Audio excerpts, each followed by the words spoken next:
You just have a seat there, Russell. The guy I was speaking with on whatever night that was Russ as well. Oh, yeah. And he took every number I had. Yeah, no, they were doing some pretty thorough interviews that night. So. Yeah, absolutely. I was All right. glad to see it. I'm just going to move your gloves here. That's a little microphone, just to make sure there's nice and clear. As you can see here, everything in this room is videotaped and audio taped. Check. You ever been interviewed by the police in a room like this before? I Or? have never been interviewed like this. Oh, no? Okay. No. Let's get this set up there. I guess the closest interview by NIS for top secret clearance. Oh, yeah? All right. Well, again, Russell, I appreciate coming in. An investigation like this, I mean, I'm sure you can appreciate it's been big news, especially down Belleville way. And, you know, obviously our approach to cases like this is that we don't give up on somebody being alive until we get evidence that they're not. So because of that, we're treating Jessica's case as an emergent situation, obviously. Yeah. So we're fast forwarding things that we might normally take our time with. And that's why we're here on a Sunday afternoon. Sure. So again, I appreciate it. Okay. We're going to do a pretty thorough interview today. Okay. And the reason for that is because the last thing we want is to be calling people back again and again and again. Okay. So what we're going to do is we're going to go over a number of things, and I'm going to explain what all those are to you. Okay. I'm a big coffee guy. I don't know if you're a coffee guy or not, but I didn't want to drink in front of you. So no, I appreciate that. All right, go ahead. I could definitely. Are they black? Yeah, they're just black with sugar. Definitely. I just started my so I probably have it a little bit. Started your what, sorry? Gum. Just oh, okay. First piece of gum. Well, there's napkins there if you want to toss it or whatever. I appreciate that. All right, and again, like I said, this interview is going to be very thorough. But again, I have a simple rule when I talk to people. It's I'm sure you're the same way. I treat everybody with respect. I don't want to ask you to do the same for me. So what we're going to do is we're going to start off by going through what your rights are. Okay? Just like everybody else. Okay. Have you ever read your rights before? No. Yeah, I'm sure you've seen it on TV a whole bunch of times, but that's usually the American version. So I'll go over with you briefly. Okay. Basically, in Canada, as you know, I'm sure, is we all have our rights guaranteed under the Charter of Rights and Freedoms. Right. Okay. Now, Russell, just to avoid any confusion, because people do get confused when they're talked to by the police, is that you're obviously not under arrest here today. Okay. Yep. Anytime you feel you want to leave here, you feel free to do so. The door's not locked. Teresa will walk you down the lobby anytime you want. Okay.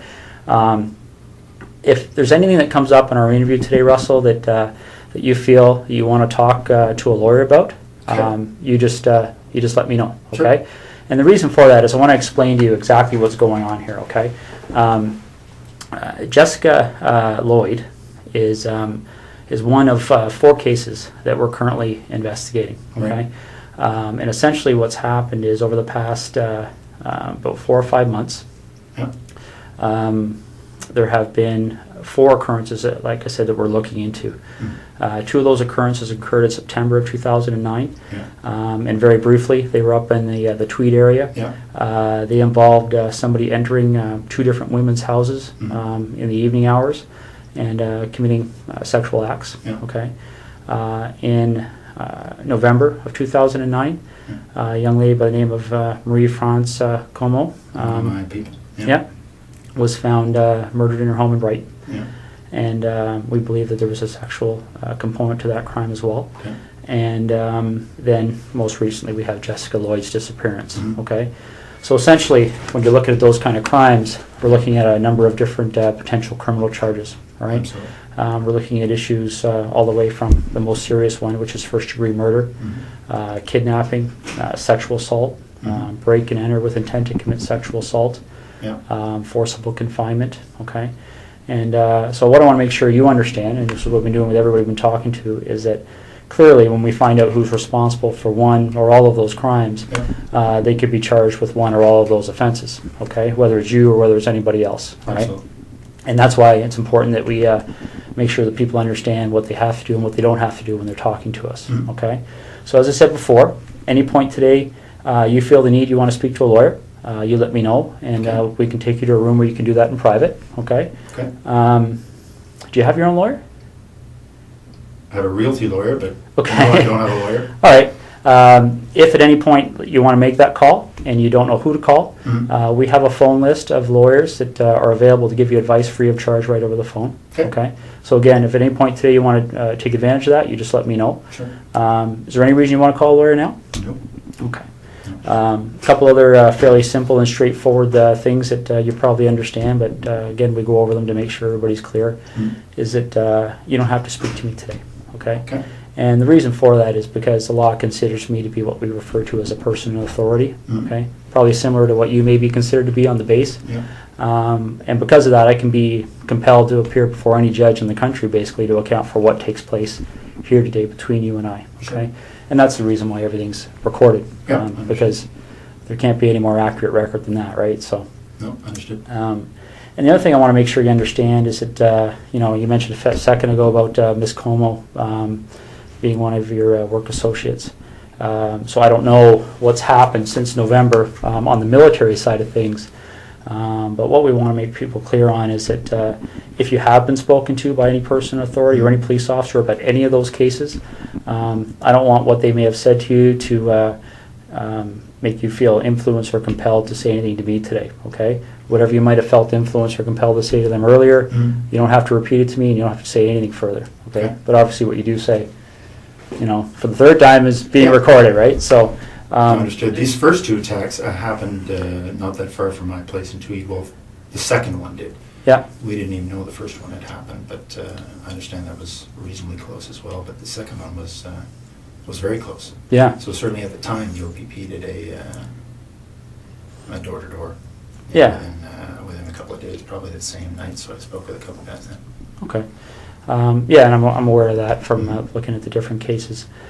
And essentially, Russell, in a nutshell, that's what we wanted to talk to you about. Okay, those four cases are of concern to us, and you know, you've kind of almost hit the nail on the head about some of our issues that kind of make us want to talk to Russell Williams. Okay, because essentially there was a connection between you and all four of those cases. Would you agree? Geographically, and then I guess I drive past. Yes, I would have to say there's a connection. Yeah. Yeah, and that's why I'll be quite frank with you. That's why things kind of evolved when the officers talked to you on Thursday night. Okay. We kind of went from there because when I think you discussed with them the fact that you were a colonel at the base. I was in uniform at the time, so. Yeah, so pretty obvious, right? Yeah. So essentially, then the connection with Ms. Comeau was made, and I believe you're a door or two down from one of those two incidents in Tweed.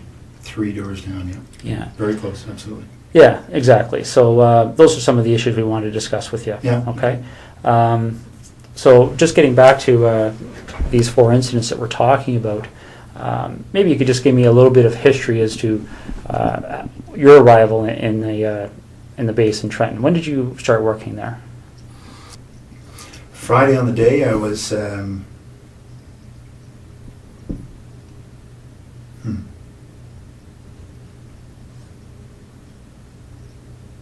Friday on the day I was at home most of the time. Most of the day I had a sort of a stomach flu. Okay. In Ottawa or Tweed? In Tweed. In Tweed? Okay. Yeah. So we backtrack then. So all day Friday, you're at home. Yeah. And then what time do you leave to go to the base to sleep there on the Friday night? Not sure. Probably just went in for just before bed. So I probably left Tweed at between 8 and 9 or so. Okay. And you get to the base and spend the evening there and get up for the 5:30? Yeah. Okay. That's right. So we backtrack from there. When did you arrive at your home at the cottage? I don't want to get confused between your home in Ottawa and the home in Tweed. So, no, I had been in Tweed all week. Yeah. The week prior now. Yeah, I think that's the case. I was in Tweed all week. Flew Saturday. Headed to Ottawa Saturday night. Okay. So if you didn't have the stomach flu on the Friday, what was your I think it was schedule that 7 or day? 8, really. Okay.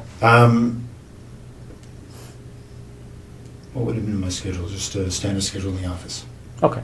So, ops brief in the morning, a couple of meetings. I can't remember what the specifics were going to be.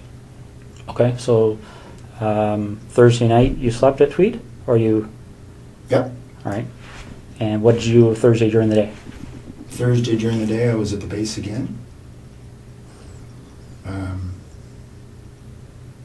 I think it was a fairly standard day. I can't recall exactly, but yeah, nothing. I was not flying, so I was at the base. So I would have gone in early in the morning, back in the evening again.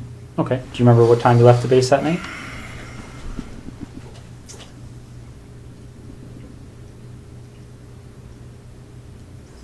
I don't remember anything peculiar, so I would say, I don't know, probably 7 to 9, somewhere in that range. Okay. And that's when you left? Left the base, yeah. And what That's a 45-minute transit. So 45 minutes home? Yeah. Okay. Okay. Now, I'm not going to walk you through November, but I'm going to take you to a date that's probably pretty fresh in your mind, the day that Marie-France Comeau. Yeah. Do you remember how you found out? I do. Yeah, I was sent an email. Well, as soon as the ops staff and the base learned, they told me. Okay. So I got an email. I can't remember if it was late at night, early in the morning. It was certainly, I saw it, I want to say first thing in the morning, because I had just come back from Ottawa. I was in Ottawa for a set of meetings on one of the days. I can't remember what day of the week we're talking about, but yeah, no, I mean, obviously when your people gets killed, it gets your attention. So Absolutely. yeah, I very much remember that coming in. And how did you know Marie-France Comeau? I'd only met her once. She was on a crew I was on just after I got to the base. Okay. So I can't even remember. I think it was a one-day trip. I did a number of trips in Canada, transporting our troops, sort of first leg out of Edmonton. We tend to hopscotch them across until they get into theater. So anyway, I can't remember which trip it was, but we did a number of them out to Edmonton just to pick up the troops, bring them to Trenton, and then put a fresh crew on, and because we'd fly out and back in the same day, so pushing the edge of that, and fresh crew on, and then continue on after a couple-hour delay. Okay. Do you know roughly when that happened? That we were on the same crew? The time you met her, the one time there, yeah. It was soon after I got to the base, so I don't remember exactly, but I would say in the first couple of months, so August, September. Okay. Yeah.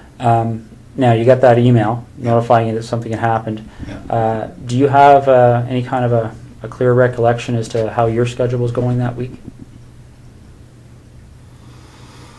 Well, I can't remember what day that the message came in. Just a second.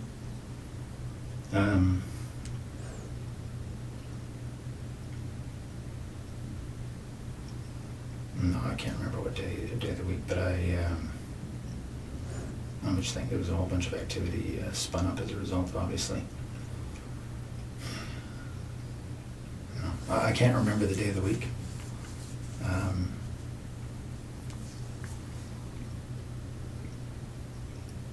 I'm just trying to think through the news reports I read. No, I'm sorry, I can't remember what day that was, but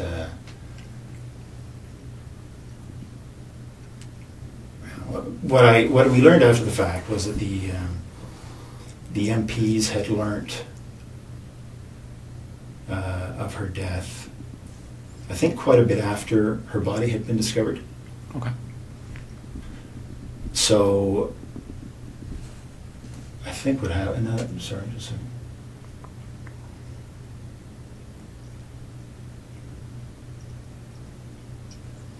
Okay.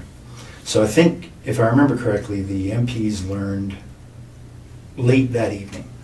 Can't remember when, obviously, her body was discovered. It was probably in the news reports. But so they learned, and then they passed it to ops, so they immediately passed it to me.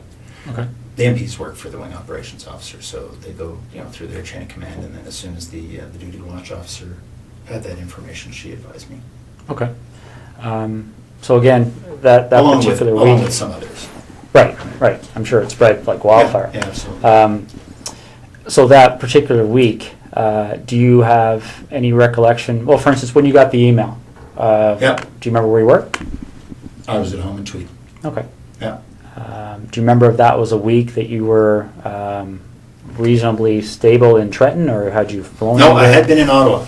I had been in Ottawa early in the week for some meetings over in Gatineau for one of the, it's actually for the C-17 acquisition. I was project director when I was here in Ottawa for that, so just some follow-up stuff for that. Okay. So I had been here at some point in that week. Again, I can't remember how the days all fell together, but I seem to remember that I got this word shortly after having come back from Ottawa. It seems to me it was the same week. So if we were to do a similar investigation in your background, is there anything you can think of that anybody may have misinterpreted, or anything in your history that somebody might say Russell Williams Absolutely did this? No. Okay. Be very boring. What's that? It'll be very boring. All right, because essentially that's what I'm looking at. Is it? You seem like a very intelligent person, and I think you can see how a surprise like that would certainly set off some alarm bells in our investigation, right? Okay. So the next thing we need to cover off is, well, I'll just ask you this straight out. Given the types of crimes we're investigating, do you get much chance to watch television shows, CSI, things like that? I do watch, I prefer Law and Order, but I do watch CSI occasionally, yes. Okay. So you have an idea of, obviously, the forensic capabilities, things like that are out there. What would you be willing to give me today to help me move past you in this investigation? What do you need? Well, would you be willing to supply things like fingerprints, blood samples, Sure. things like that? Yeah. Okay. Footwear impressions? Yeah. Okay. All right. I think that's what we're gonna ask you to do. Okay. All right. Now we have a process we have to go through to do that. Okay. And for the blood sample, I don't take the blood sample. We have specially trained officers that are trained to do that. Okay. I'm going to step out and make sure they're still available. Can I assume you're going to be discreet? It's possible. Yeah. Because this would have a very significant impact on the base if they thought you thought I did this. Well, bottom line, Russell, that's one of the reasons we're here on a Sunday afternoon. Okay. The military certainly be of great assistance to us, especially in relation to Ms. Comeau's investigation. Mm-hmm. So that's certainly one of the things that went into our decision to give you a call at home today and see if we could deal with this today. Okay. So, okay.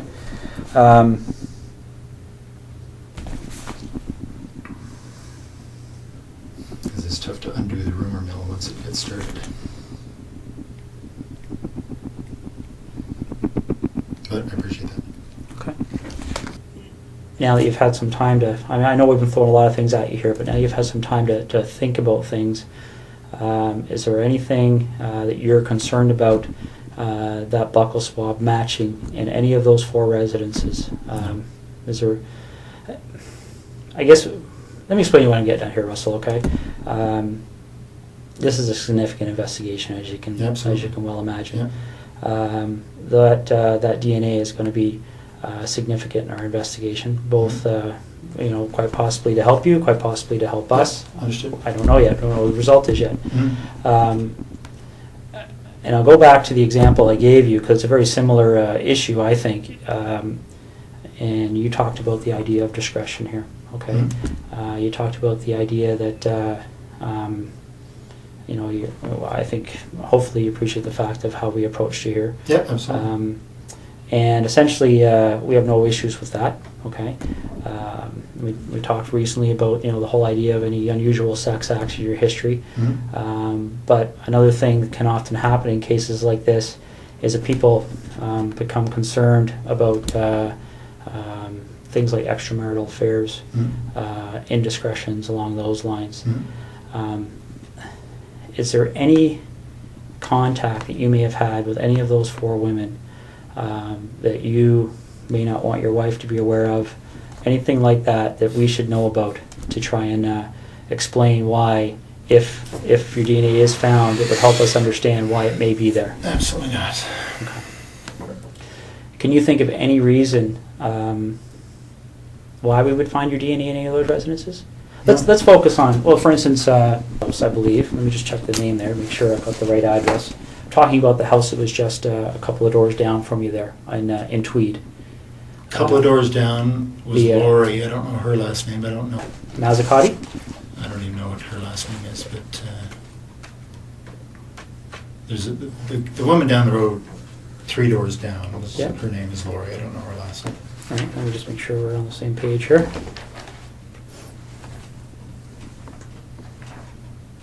Okay. My understanding is she lived at 76 Cozy Cove. Yeah, so she would be the second one. The second incident on your road there. Yeah. A couple of doors down. Ever been in her house? No. We met her once, I think the first summer we were there, so in 2004. Okay. And that's what I'm getting at. Again, this is a credibility issue, right? Yeah. Because I don't want to come and see you 2 weeks from now and say, Russ, our CSI people went in that house. And are you familiar with how DNA works? I think broadly, yes. I would guess so. One of the challenges we have in 2010 with DNA is it's become so precise that I guess the best way to explain it is I can think back 15 years ago when I started in violent crime investigation. Yeah. For us to get a DNA match, the sample we had to find was, probably would have filled half of one of these cups. Because they destroy so much of the sample in the testing. Okay. Essentially, DNA has become more and more precise to the point where when you and I walked in this room earlier today, we could have sat down, talked for 30 seconds, walked out. CSI officer could have come in 3-4 days from now, did some swabs here, and he would have found your DNA and my DNA, and probably a lot of other people's DNA. Sure. A little bit gross to think about, but essentially, as we talk, a little bit aspirate comes out of our mouth that contains our DNA, or or our skin cells contain our DNA, and that's what I'm getting at. If you were ever in Lori's residence, quite possibly, quite innocently, your DNA could be in that residence. Has there ever been a time you've been in there? No. Okay. What about the other lady down the road on? I hadn't even heard that name, so no, I don't actually know who that was. Okay. Have you ever visited Marie-France Comeau at her residence? No. Okay. All right. So you're quite positive there would be no reason why your DNA would be in any of those 3 locations. Okay. Did you know Jessica Lloyd even in passing for any reason? No, I didn't hear her name till it was on the news. Okay. And the reason I'm asking that is because I know you were asked that question on Thursday night, and sometimes what we find, and again, this is one of those situations that can sometimes cause us to get in a lengthy investigation as somebody that maybe doesn't deserve it. But what can happen sometimes is somebody gets stopped by the police like you did, and they get asked that question, and people, when they're stopped by the police, they can be nervous, okay? So they blurt out an answer, and then they start driving away, and they go, oh, why'd I do that? Because the problem is that once they get asked again, then they feel compelled to maintain that answer for fear that if they change their answer, somebody could find it. You understand what I'm saying? I do. Okay. So I want to make sure that's not happening here. I don't care what you said to the officers on Thursday night last week. If there's any communication or contact between you and Jessica Lloyd, you've seen her picture, right, around town? Yeah, I saw it. Ever seen her before? I don't. No, I would say I have not. Okay. All right. All right. And you mentioned something about doing some renovations at your property in Tweed there. I think you said something earlier about tearing up carpet. Correct me if I'm wrong, but oh yeah. Okay. When did all that happen? In 2004 or 5. Okay. Any recent renovations? No. Okay. All right.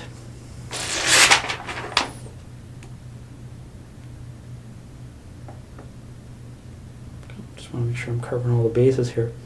Okay.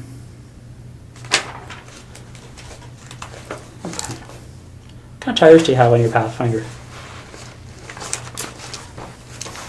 I think they're Toyo. Okay. Do you know the brand name, or sorry, the I think that make? is I don't. Sorry, the make is Toyo. Yeah. I don't know the model. Okay. Just see, I'll read this off to you, see if it rings a bell.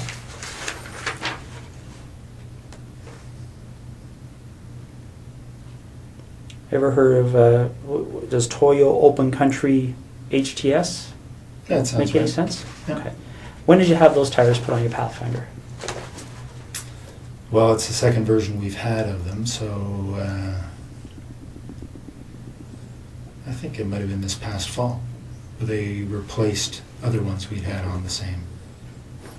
Okay. Well, Toyo, I can't say that they were exactly the same model, but our dealership here in Ottawa says they're very popular for the Pathfinders. Okay. And they were good. They lasted a long time. All right. I've had to. I think you were talking about the whole idea of the MPs helping us with our investigation, stuff like this. You have the same system as we do at our headquarters with the swipe cards. One of the things one of our investigators did is they made a call while I was talking to you there, because we were trying to work through that week of the 23rd of November. Okay. 23rd being the Monday, 24th being the Tuesday. Okay.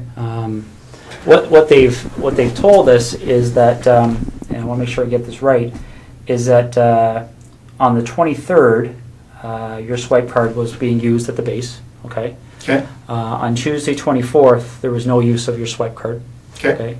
And then on the following days, the Wednesday, Thursday, Friday, there was what appeared to be average activity of your Okay. swipe card in the base. Does that make sense to you? It does. That says that I was in Ottawa on the Tuesday. Okay. Do you remember where in Ottawa you were? Yeah, I was in Gatineau with, as I said, meeting about the C-17. Okay. Now, again, I want to be fair to you here. We're going back 2 months. Yeah. Are you sure that would have been the day you were in Ottawa? Well, only because I wasn't at the base. Okay. So I can't remember, honestly, that's the day I had the meeting in Ottawa, but if I wasn't at the base, it was because I was here. Okay. Now, if that is the day you had a meeting in Ottawa, do you remember being at the base on the Monday, the 23rd, and swiping your card in and out? Do you remember what you would have done that evening to get to Ottawa for that meeting? Like, would it be... I drove to Ottawa in the morning of the day of my meeting, so if it was the Tuesday, then I would have left Tweed. It was a very foggy morning. Okay. That morning. I drove in that morning. Okay. So I would not have been at the base the day I was in Ottawa, because the meeting started at 8:30 or something. Okay, so you leave the base, you would have went home to your residence in Tweed, Yep. and then you left Tweed in the morning and drove up to your meeting in Ottawa. Yep. Okay. You leave the meeting in Ottawa is a daytime meeting, evening meeting, or do you remember? Yeah, it was a daytime meeting, finished, I don't know, mid-afternoon or so. Okay. We had lunch and then finished. I think my wife and I had dinner because she was here for work, and then I headed back. Okay. Well, these are the kind of things I'm trying to draw out here. That's helpful to us. Do you remember where you had dinner? Well, I don't remember exactly the restaurant, but it was in Westboro because that's where our house was being built at the time. So we had dinner, in a restaurant that we would expect to be able to frequent once the house was finished. Okay. Remember how you paid? One of us would have paid by MasterCard. Yeah. Okay. Are you sure about that, or? Pretty sure. That's normally how we Okay. pay for meals. All right. Can't remember if it was me or my wife that paid, but one of us. Okay. And do you remember which restaurant it was again? No. Okay. All right. And you see what I'm getting at, right? I mean, that can be very helpful for us because if we can track that issue, right? Yeah. We can put somebody paying for a meal at a location. Well, with a I was credit card. meeting with 15 people or so that day. So Okay. And what time did the meeting end? I would say between 3 and 4. Okay. And are you sure that that's the same day you went out with your wife? Well, I think so. Yeah, because she was here, and I think that was the day we went to this restaurant in Westboro. Yes. Okay. You finished dinner, and do you remember what you did that evening? I would have driven back to Tweed. Okay. And you would have... Now, again, I know we're talking 2 months ago here, but do you Yeah. remember specifically having dinner and then driving back to Tweed, or do you remember, are you just guessing here? No, I'm not really guessing. I mean, I believe that this night at this restaurant was following the meetings in Ottawa. Mm-hmm. And I, kissed my wife goodbye and headed back to Tweed to go to work the next day. Okay. All right. The tires that you have on your truck, right? The reason I asked you about that is there any time, I mean, you recall where you were stopped by the officers there? Yes. Okay. Did they explain to you what the significance Said of the that was her location house. That was her house. Yeah. Okay. So you remember that location? Yep. Do you remember what the crossroad was, or? I don't think there was a crossroad. It's sort of just on the south end of 37. Okay.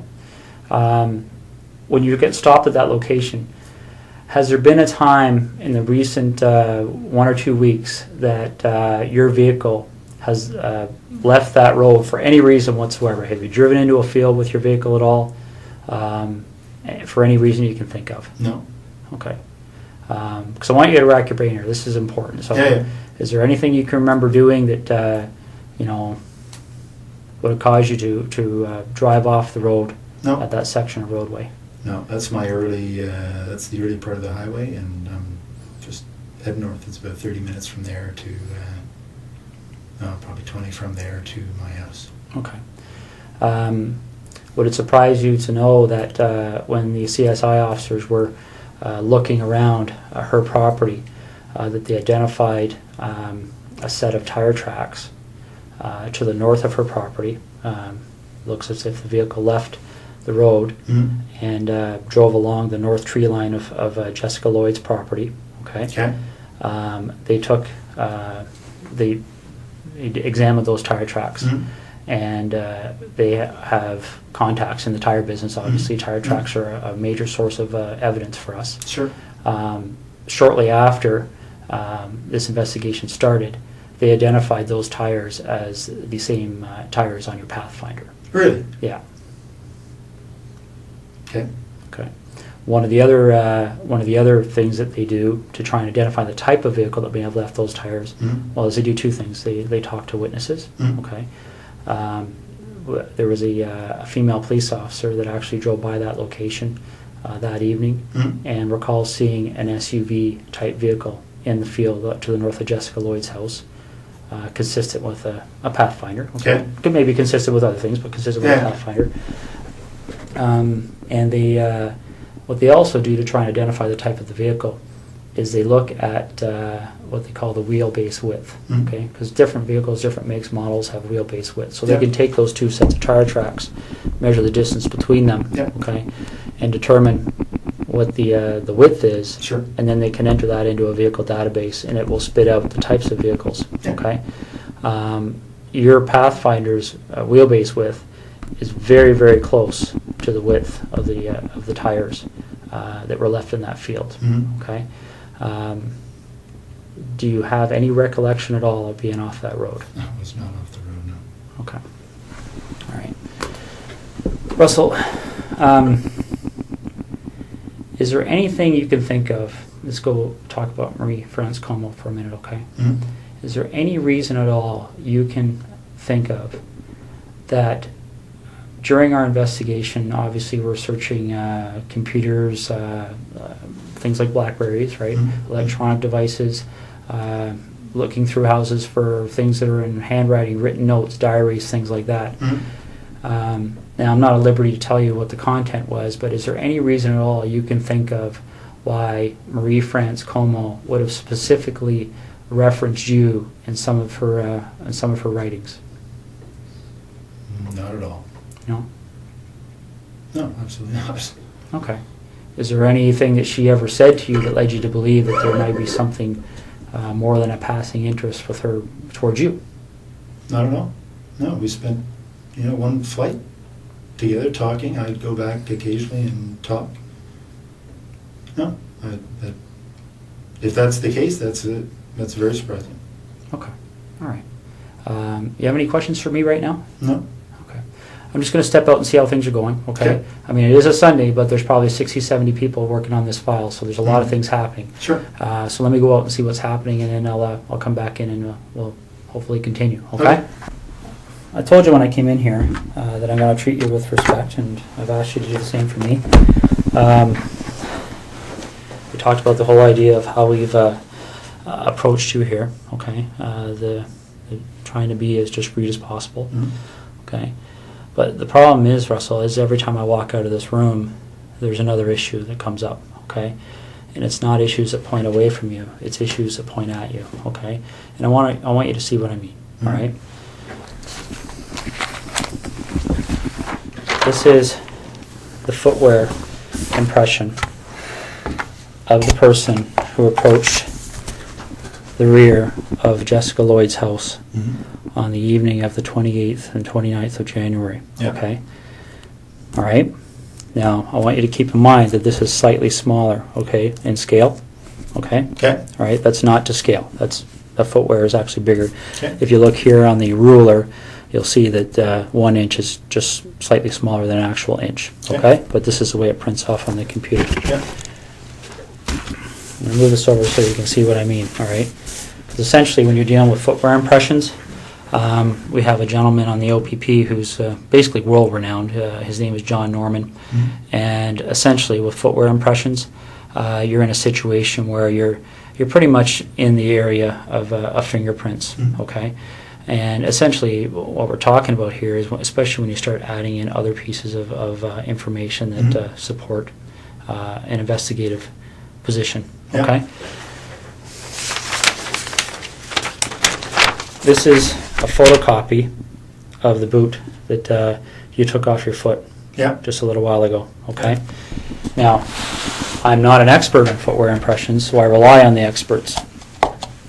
Footwear impressions are very much like fingerprint comparisons, okay? You take a look at this print, and again, this is one print. This person walked through, there's several different prints to compare, so we're going to get features off of one print to compare, features off another print to compare. These are identical.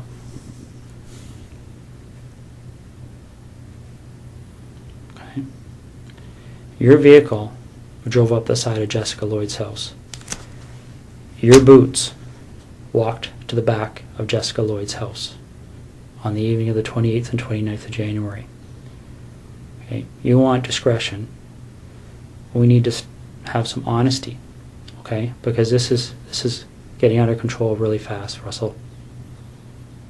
Okay, really, really fast.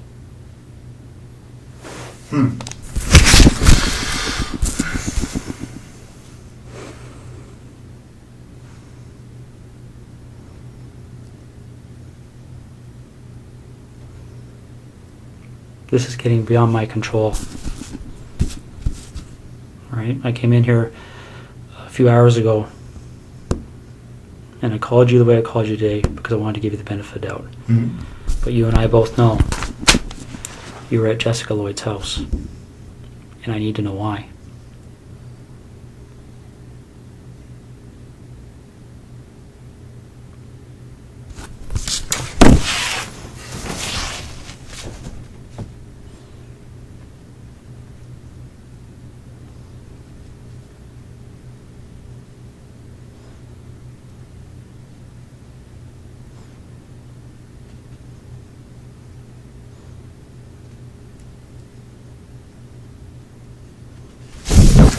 I don't know what to say.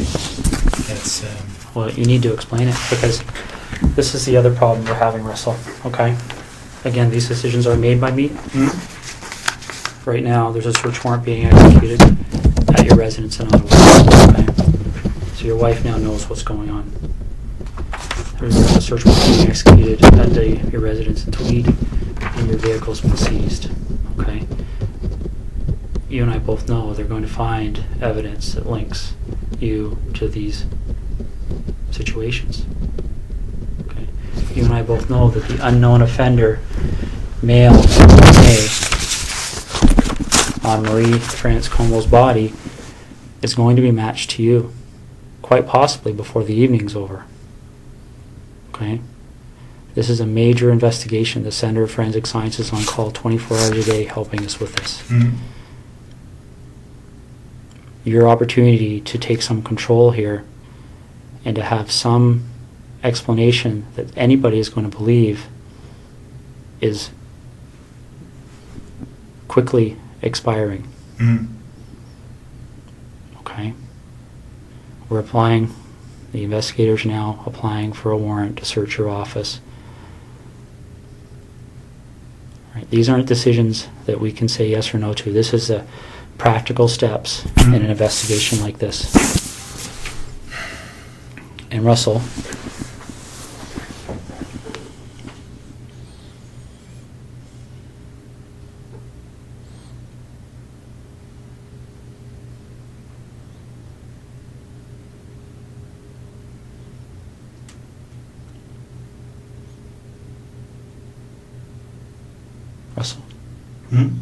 listen to me for a second, okay? When that evidence comes in, when that DNA match, when that phone rings and somebody knocks on this door, your credibility is gone, okay? Because this is how credibility works, all right? And I know you're an intelligent person and you probably don't need to hear this explanation, but I also know your mind's racing right now, okay? Because I've sat across a lot of people in your position over the years, okay? The bottom line is that as soon as we get that piece of evidence that solidifies it, DNA, okay? As soon as the expert in footwear impressions, the expert in tire impressions calls and says, yes, I've examined those and they're a match, it's all over. Because as soon as that happens, where's your credibility? Where's your believability? You're just another, and again, don't take this wrong, okay? But you can see if you step outside this room in your mind and imagine how people are going to view you, okay? If the truth comes out after the clear evidence is presented to you, when you finally go, okay, I'm screwed now, what are we going to do?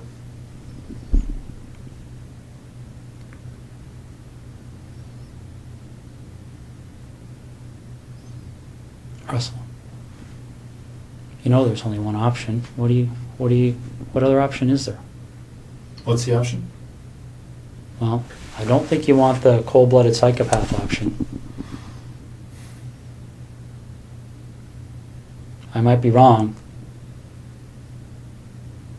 Okay, because don't get me wrong, I've met guys who actually kind of enjoyed the notoriety, got off on it,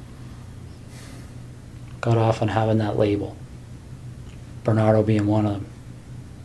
I don't see that in you. If I saw that in you, I wouldn't be back in here talking to you, quite frankly.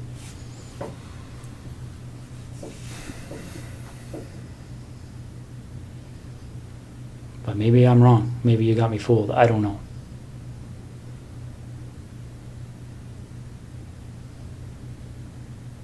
This is over.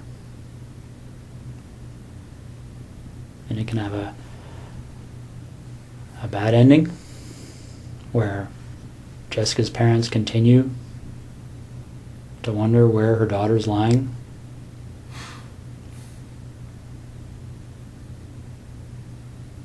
And I don't know. I mean, obviously there's a huge search still underway and it'll continue. It'll continue until her body's found. That might even happen tonight for all I know. Once that happens, then I don't know what other cards you would have to play.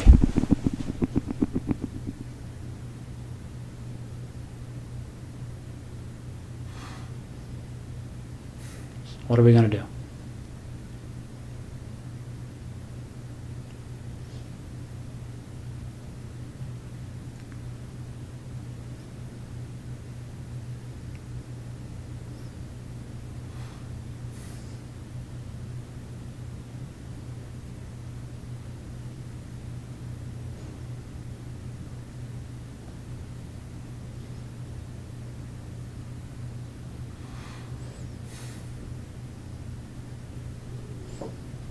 Russell,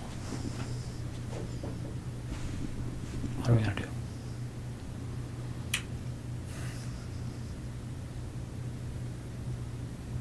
Call me Russ, please. Okay. What are we gonna do, Russ?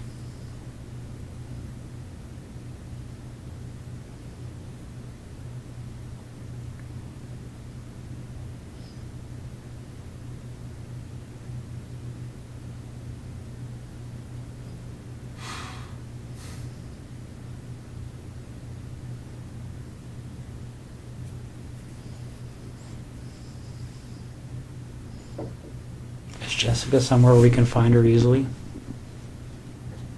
Like, is this something where I can make a call and tell somebody to go to a location and they're going to find her, or is this something where we have to go and take a walk?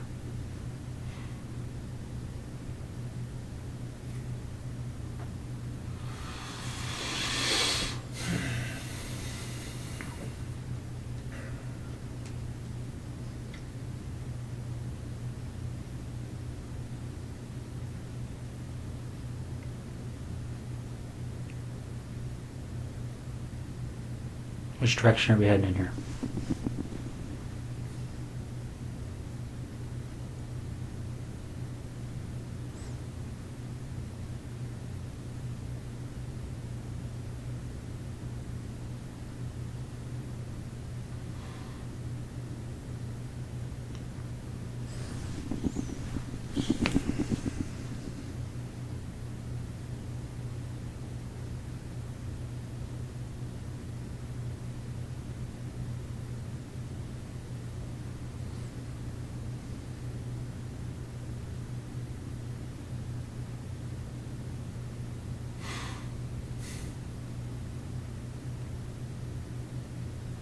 Russ, maybe this would help. Can you tell me what the issue is you're struggling with?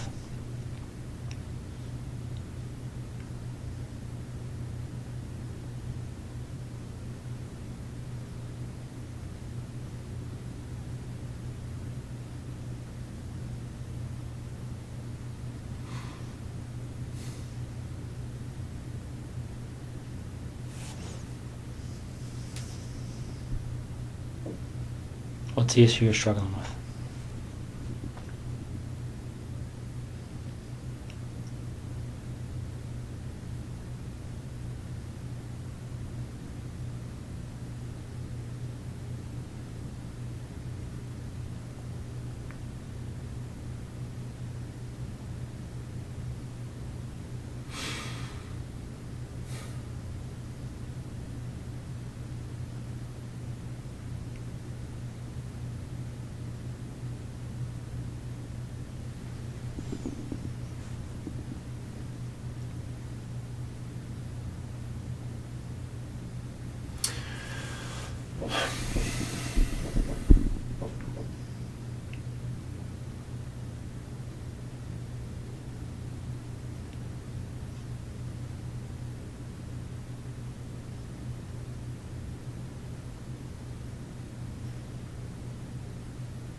It's hard to believe this is happening.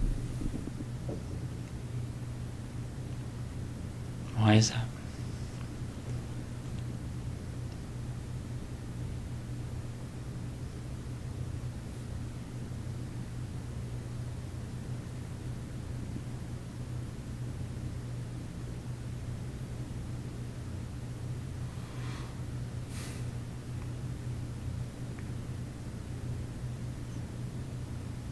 Why is it hard to believe?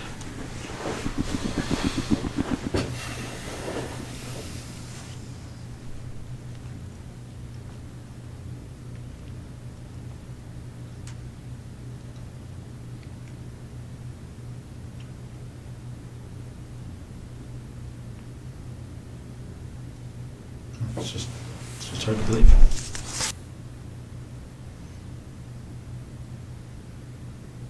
Whose decision was it? And we're going to find out the answer to this anyway. But whose decision was it to issue the directive to the base personnel that nobody had to speak to the police and to seek legal counsel before they were questioned? I don't think that was... My understanding, that direction came from somebody that reports to you. What do you think they're going to say, Well, Russ? no. What do you think they're going to say? All right, and let's step back for a second here, okay? I really don't think it benefits you or makes you look any better to start debating the little issues, No, okay? but that is news to me. Okay. I have a legal officer that reports to me Yeah. who may have given that direction. Okay. But that's the first time I've heard it. If that's true, Okay. that's the first time I've heard that. All right, and that may be the case, but how does it look? Right? We're not even dealing with something that's really even evidence because it's not needed. I mean, when No, you no, have but when you that- have DNA and all this other stuff, that's not even. What really was the an issue. direction? I don't recall, but it was something along the lines of telling the people on the base that they weren't required legally to speak with police and they should seek legal counsel before they decide to speak. But Okay. Well, if that was actually said, it would not have been to the base at large. It may have been to the individual, the boyfriend who is the suspect. okay, that- my understanding it went out to all personnel. No, absolutely. Maybe no, only under your command. I don't know. It didn't. Okay, okay, that's I fine. didn't ever see it. That's fine. Now let's get back to the issue. What's that? So you talk about perception. My only two immediate concerns from a perception perspective are what my wife must be going through right now Yeah. and the impact this is going to have on the Canadian Forces. Where do we go?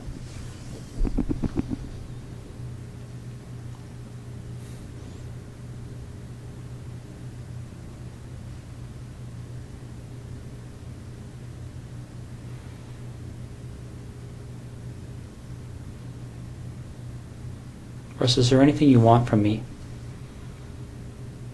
Is there anything you want me to explain? Is there something missing that you're struggling with that I can shed some light on for you?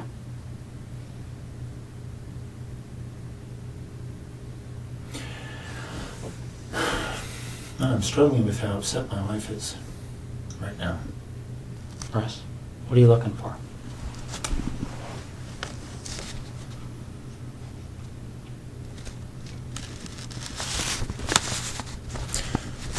I'm concerned that they're tearing apart my wife's brand new house. So am I. But if nobody tells them what's there and what's not, they don't have any choice. Computers will be brought to Microsoft in California. They'll be picked apart. You can't erase things from computers. It doesn't happen. I'm sure you've seen that. I'm sure that's pretty common knowledge these days. It just doesn't happen. They sell programs that to try and help people clean their computers of stuff, and our guys are pulling that stuff out all the time. The FBI is pulling that stuff out all the time.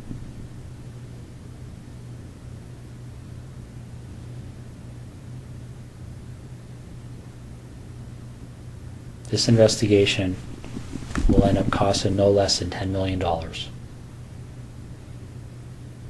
Easy. And they will say no to nothing. Any request this major case manager makes on this case, they've already been told it's approved. Don't even bother asking.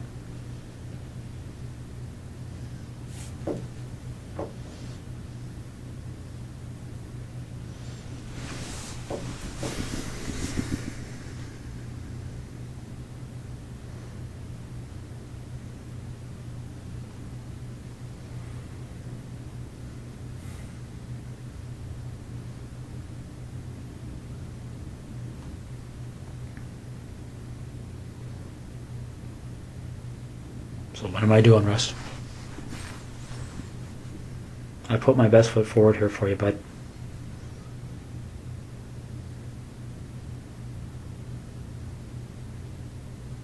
I really have. I don't know what else to do to make you understand the impact of what's happening here.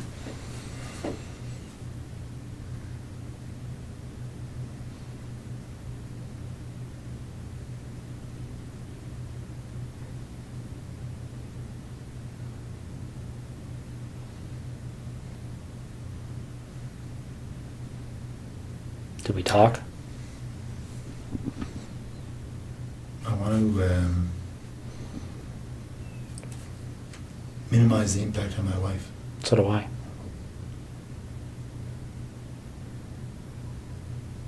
So how do we do that? Well, we start by telling the truth.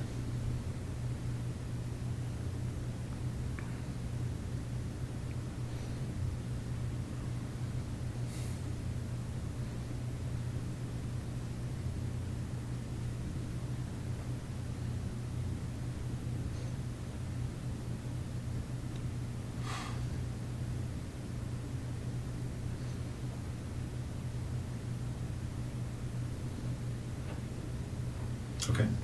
Okay. So where is she?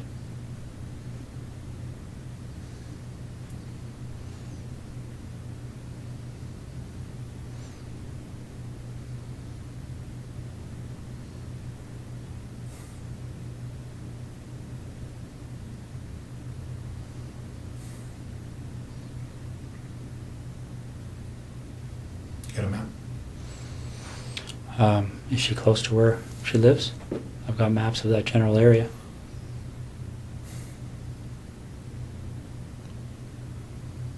Which town is she near? Why don't we start there?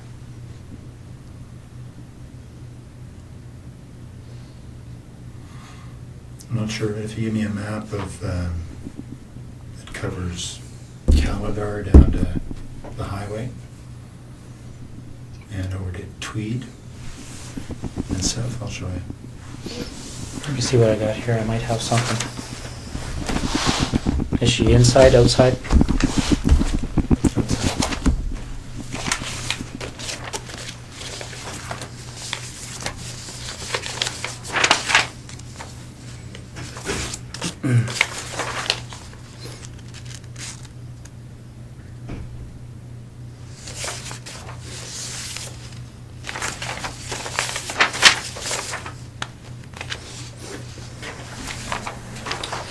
Probably the biggest area I have there, Russ. Yeah, you need more. You need a real map. So where am I going on here to get to her? In this block here. Okay. So you're pointing to a detailed map of that area, and I'll show you where she is. Okay. Is she close to a road? Yep. All right. Is it something where is she buried, or is she somewhere where if you walk there you would fairly easily see her? It's here. Okay. So she's south of 7, east of Tweed, west of 41. And what's this road here? Not sure. Neither am I. Okay. I'll be right back, okay? Do you want any water or anything? Sure. Okay, I'll be right back.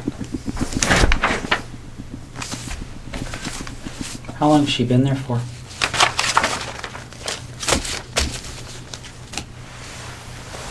A little over a week. Was it fairly quick from the time she left?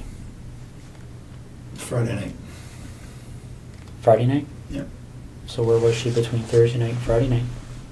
In Tweed. With you? Yep.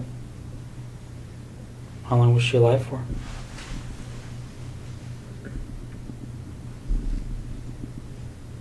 Almost 24 hours, not quite. Okay. Russ? You're doing the right thing here. Okay. Well, again, my interest is in making my wife's life a little easier. And Okay. her family as well. Well, we share that But interest. there's no, your time in Ottawa is wasted, really. I'll tell you where the Emerson cards are. Where are they? They're in the house there, but In Ottawa? yeah. Whereabouts? Some in the camera bag, which they would have found in my office. Mm-hmm. And when you walk into the office on the left side, there's a desk of drawers, set Okay. of drawers, like a filing cabinet, wooden, IKEA. In one of the top 2 drawers, and there's a plastic divider, Yeah. and there's inside there are 2 memory cards, Okay. which are blank, but I'm sure they can be And whose images are on those cards? well, I've erased them, but I expect you'll be able to draw images of Jessica and I. What about Marie?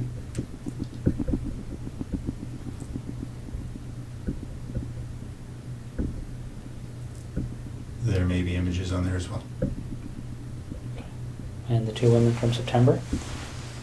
Yep. Okay. Do you have those images stored anywhere else?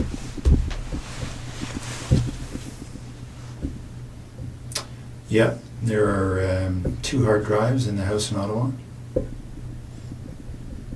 I can draw you a little picture if you like. Sure. Do you want to do that now while I'm Sure. getting them out? Okay.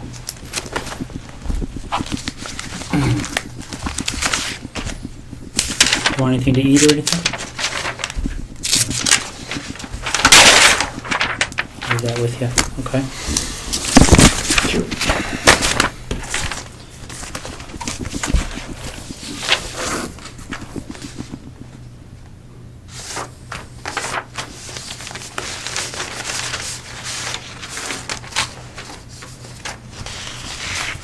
But I do want to talk to you, Jim. That's the plan. Okay.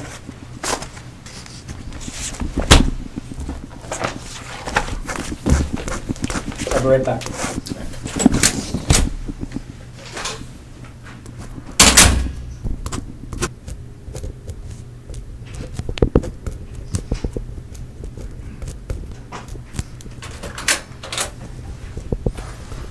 How you make it up there?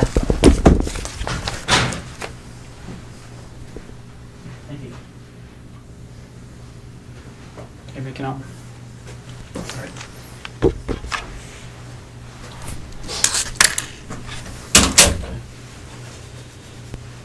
Somebody running around looking for an actual map, but I did the same thing with the Google Maps. Just have to blew them up a little bit more.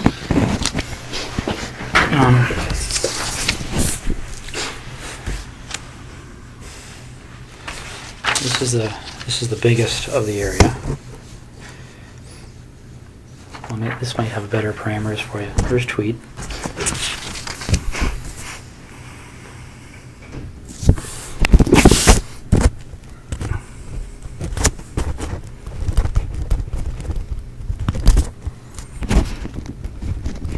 .7 km from this intersection on this side of the road. And what road is that? Kerry? South of, can't read that word. East Hungerford? Does that make sense? Oh, there it is there. Okay. How far off the road is she? 40 feet. Is she covered with anything? She's wrapped up. In She's what? on the surface. Just a gray something or other cover. Okay. Barry, the obvious question I'm going to have for you is, when they go there, and they'll be there shortly, they're going to find her? Oh, yeah. Okay. I'll be right back.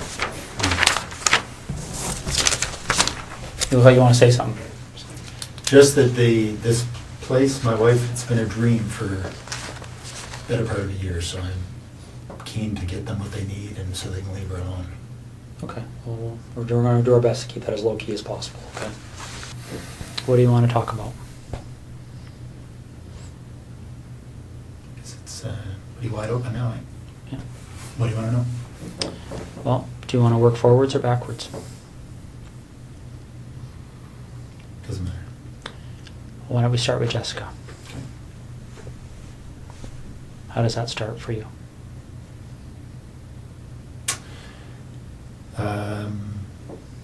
I saw her in her house on her treadmill. Wednesday night, I guess. Then I noticed she wasn't there Thursday.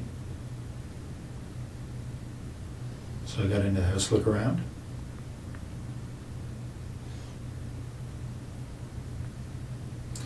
Then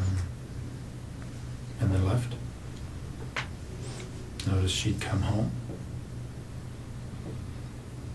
So I went back in.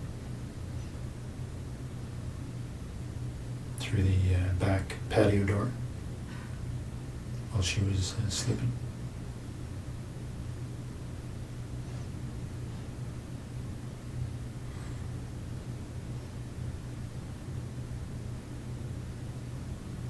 Okay. So I woke her up.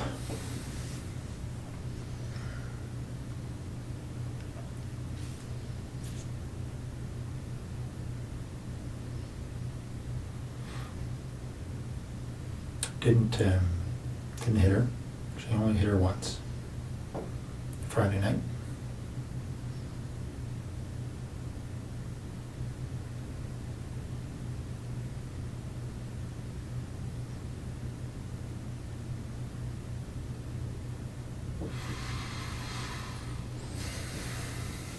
Okay.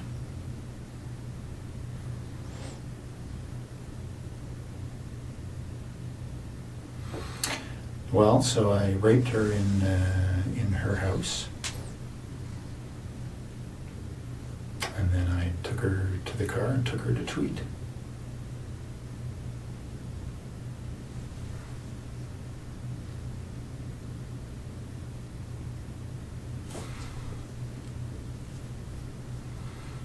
And spent the day in Tweed.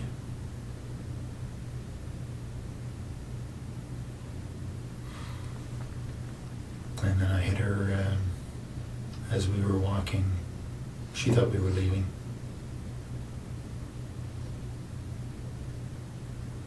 Hit her on the back of the head.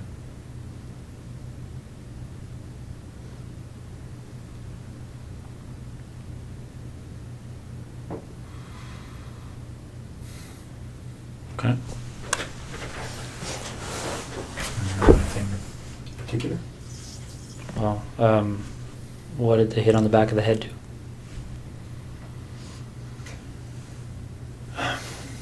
Well, I was surprised that her skull gave way.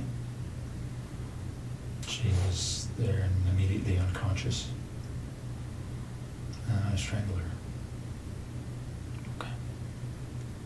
What did you hit her with? Flashlight. Okay. In the house or outside the house? In the house. Yeah, they'll find signs of that. Where in the house did this happen? In the main portion, just in front of the fireplace. What do you mean they'll find signs of it? Oh, there's quite a bit of blood. I'd expected to knock her out. But obviously generated a lot of blood. What did she bleed onto? The floor. It's just tile floor. Okay. Did you clean it up or did you? I wiped it up. I know it'll be easily spotted. What makes you think that? Like, if I walked in that house right Well, now, you would wouldn't, I see it? You wouldn't see it, not at all. But you know, the right science will show it, I'm sure. Okay. So when that happened, did she have clothes on or was she naked? Yeah, or? she was dressed. Okay. So when we find her, is she going to have those clothes on too? Yeah. All right. Okay. Marie-France Comeau.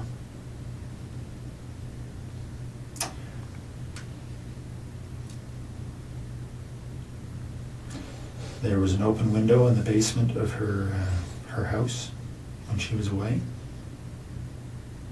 I went in there a couple of nights before she came home.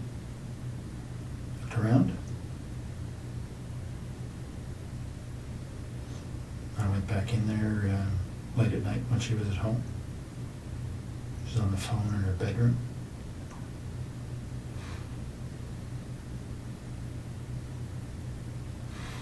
She actually discovered me in the basement. She was trying to get her cat to come upstairs, and the cat was in the basement, had seen me and was fixated on me in the corner. She couldn't get the cat up, so she came downstairs to try and get the cat, and I'm not sure why she came over to me. I guess the cat was staring at me, and she was wondering what the cat was staring at. The lights were on.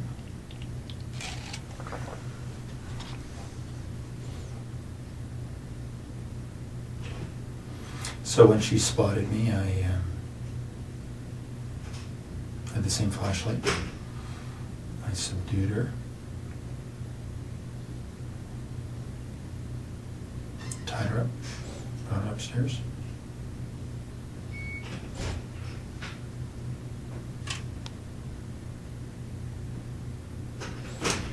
And strangled her later in the morning. Well, more suffocated her. Right. Some tape.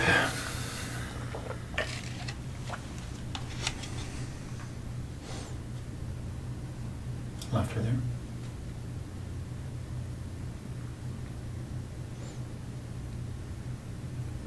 How did you subdue her? When you say subdued her in the basement, what did you do?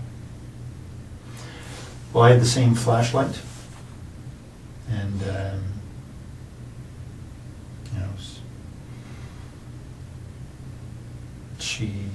she saw me right away. So it was just I hit her a couple of times and around her head, try and knock her out. Didn't, but she was bleeding a little bit.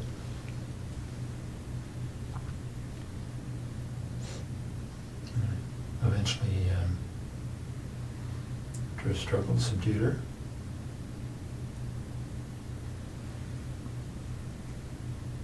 Okay. Any blood from that struggle? Oh yeah. No, not a whole bunch, but a flashlight did break her skin a couple of times. Okay. What area of the basement did that take place in? I was hiding behind the furnace, so she spotted me right there. Okay. Did she recognize you? No, I had stuff on my face. Okay.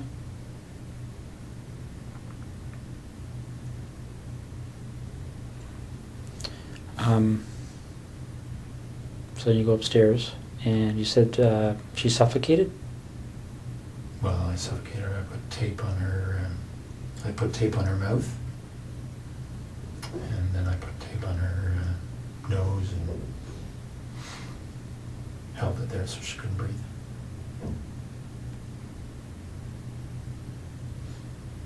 Okay. What kind of tape was it? Duct tape. What happened to it? Well, I took it with me and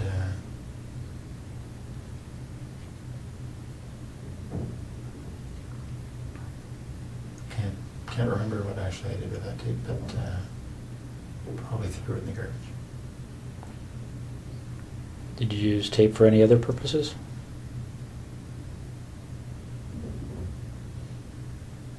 No. Okay. Did she ever recognize you through this whole episode? No. What did you say you had on your face?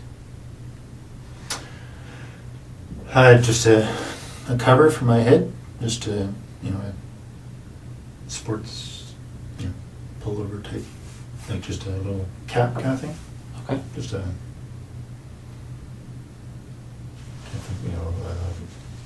lycra or something, and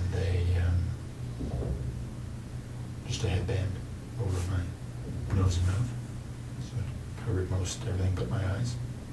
Okay. Now this flashlight, where is that now? And tweed. In the house? Yep. What kind of flashlight is it?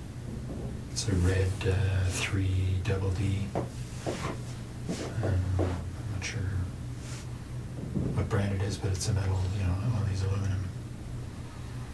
It's like a big, I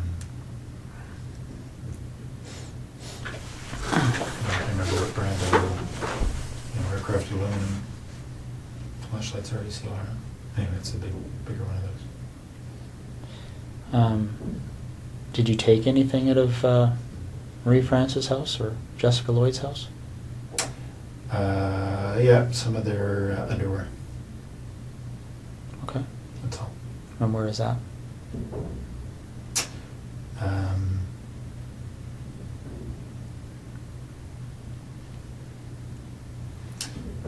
It's in some boxes in the basement here in Ottawa, in that rec room. So we just moved in, so there are boxes everywhere. So on the same side as the furnace room, sort of in the back against the wall. Okay. What do the other boxes look like?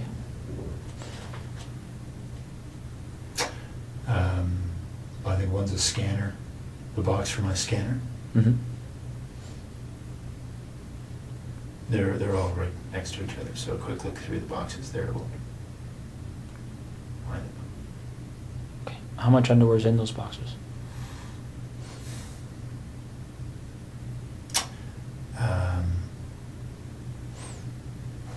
Probably 60 pieces or so total. All women's? Yeah, 60 pieces of theirs.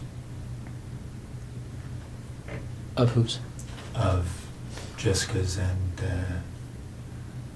Marie-France. So you took 60 pieces from between the two of them? Yeah. Okay. It's a, All right. And they're in a, like when you talk about a scanner, is it a computer scanner box? my computer scanner is up in the office and its box is down in the basement, so Okay. it's inside that box.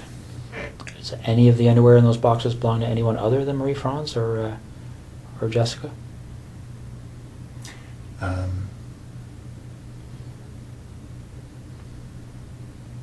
Yeah, there's some from each of the other two women. Okay. Why don't we talk about those two women? Mhm. So the first one happened on the 16th, and I don't know why I can't recall their names, but the lady that was lived closer to you.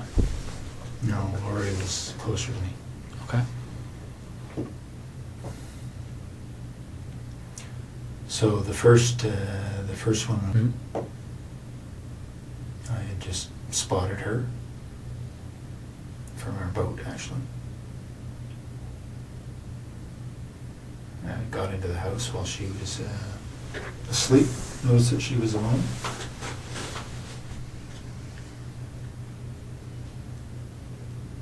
And just hit her with my hand while she was sleeping.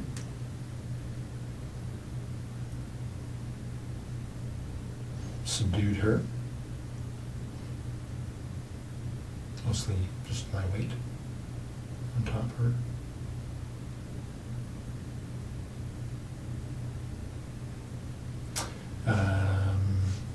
Had her take off her pajamas. Took some pictures. Took some of her underwear and left.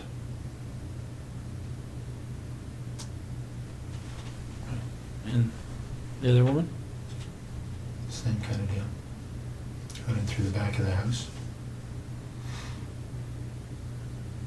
She was sleeping in her, not in her bedroom, but in her, in front of the TV.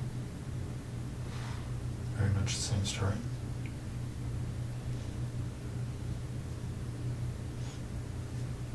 Anything different about that story? I mean, pretty much the same story and exactly the same story are two different things, right? Yeah, no, not much different at all. I did have the flashlight that time. I hit her with a flashlight. Didn't think it would knock her out. Didn't.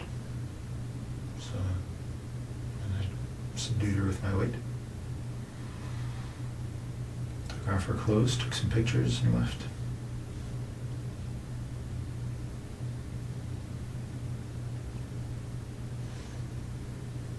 Why do you think these things happen?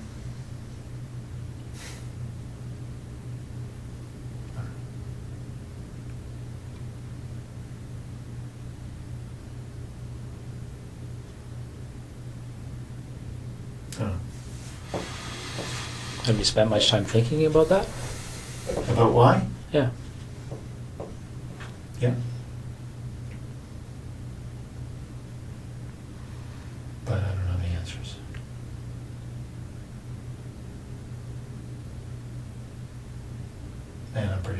answers don't matter.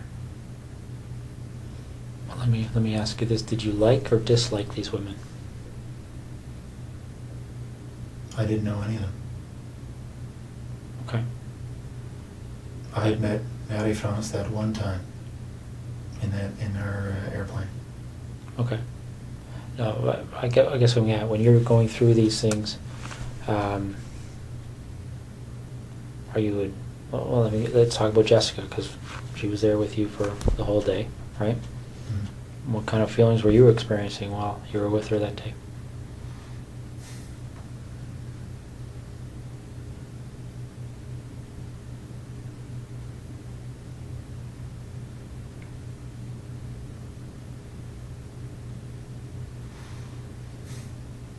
Oh, she was a very nice girl.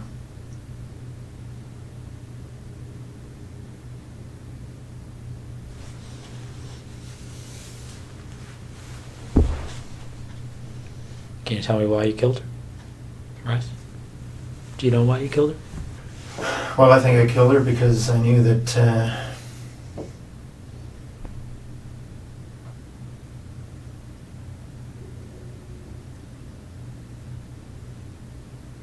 her story would be recognized.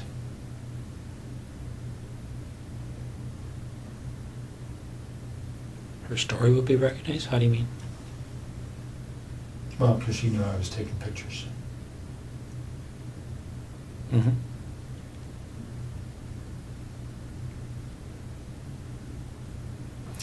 So because of the two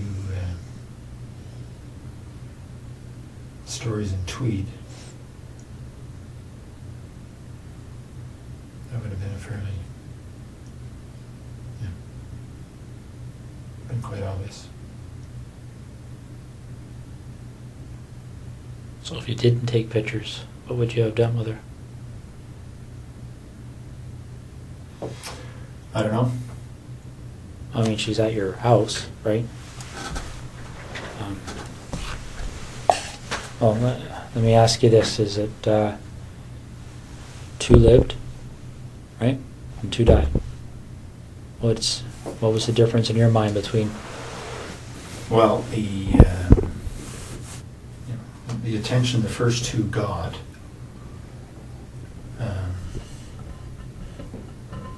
was very much focused on, obviously, or for obvious reasons, the pictures I took.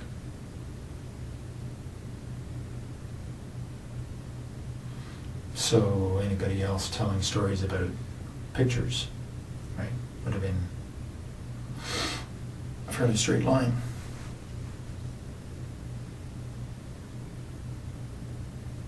Okay, but when this thing happened with Marie-France, did you believe that you were already a suspect for what happened in Tweed?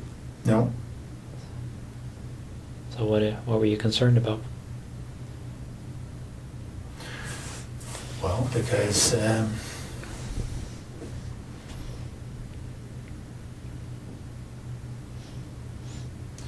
was pretty sure that she was serving military, right? Mm-hmm. It would have been difficult for investigators to ignore that connection. Okay. Yeah, makes sense.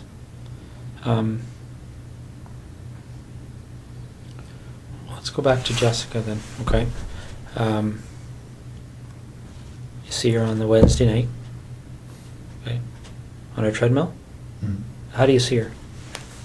She was in the basement, window wide open, on a treadmill. So I drove by. Okay.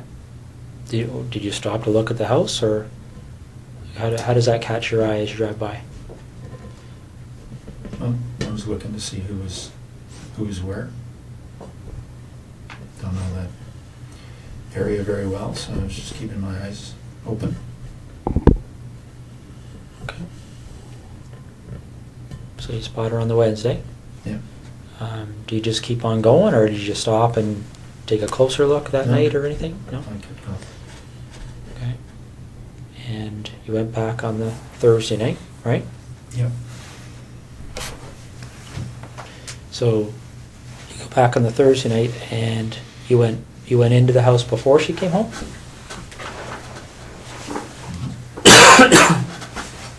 Yeah, she was out. Okay. Done with those.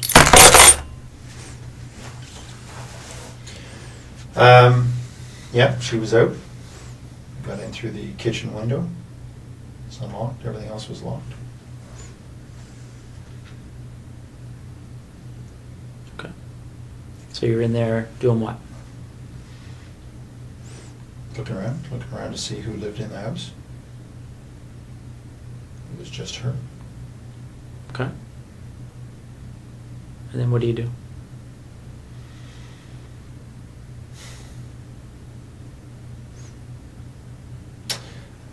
Well, I left the house.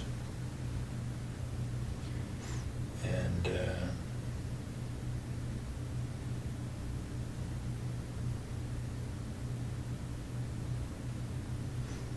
she came home. I hadn't been out of the house very long. So I watched for a little bit to see if she was alone. She was.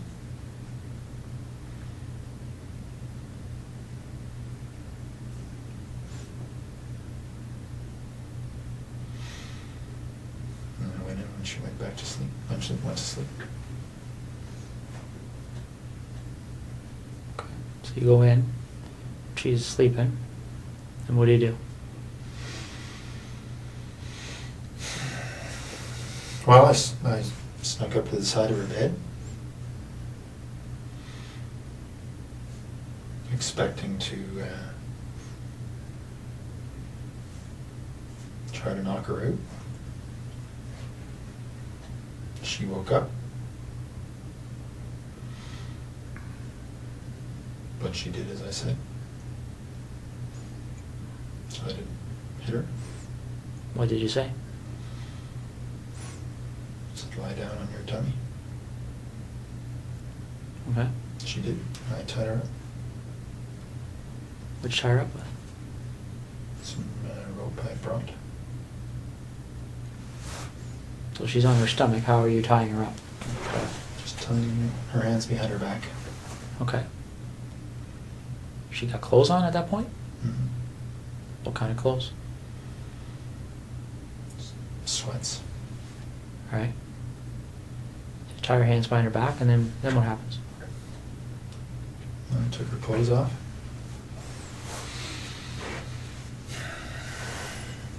Okay.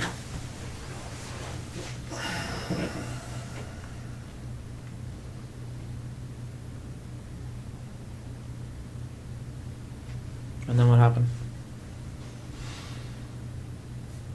I raped her.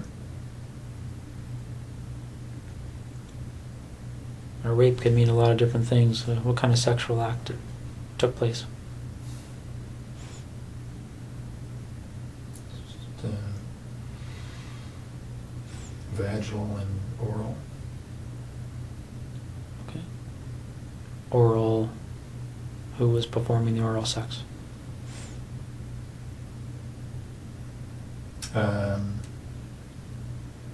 No, me on her and her on me. Okay. Any condoms used or anything like that? No. No.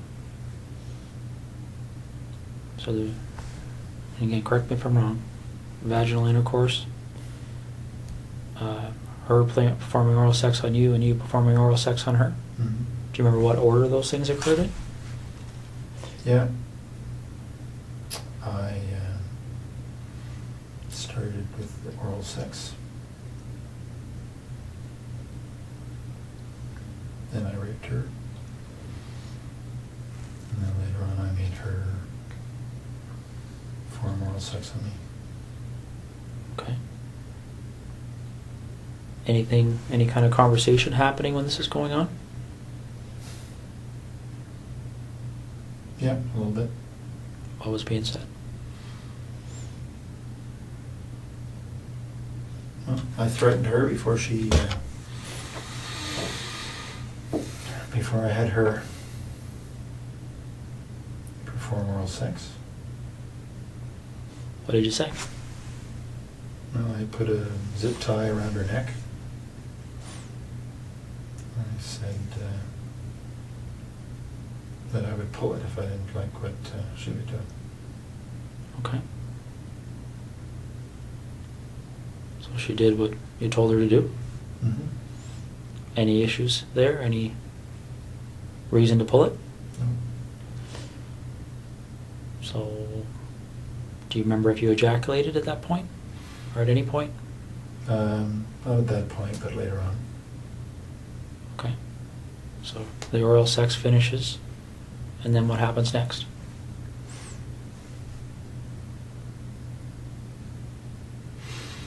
Well, I continued to rape her, and I had her put on some of her underwear. Took some pictures, lots of pictures. And then got her dressed, walked back to the truck. Okay. At what point did you decide that she was going to leave with you?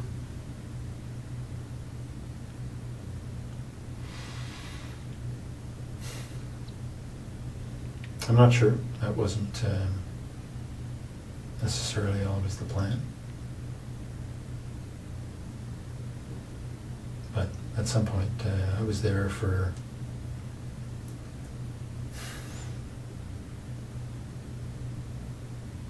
three hours, 3 and a bit.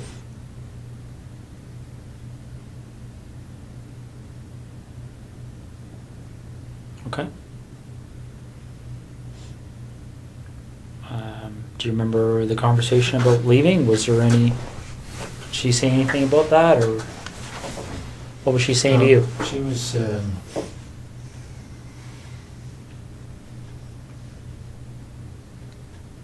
certainly cooperative. Okay.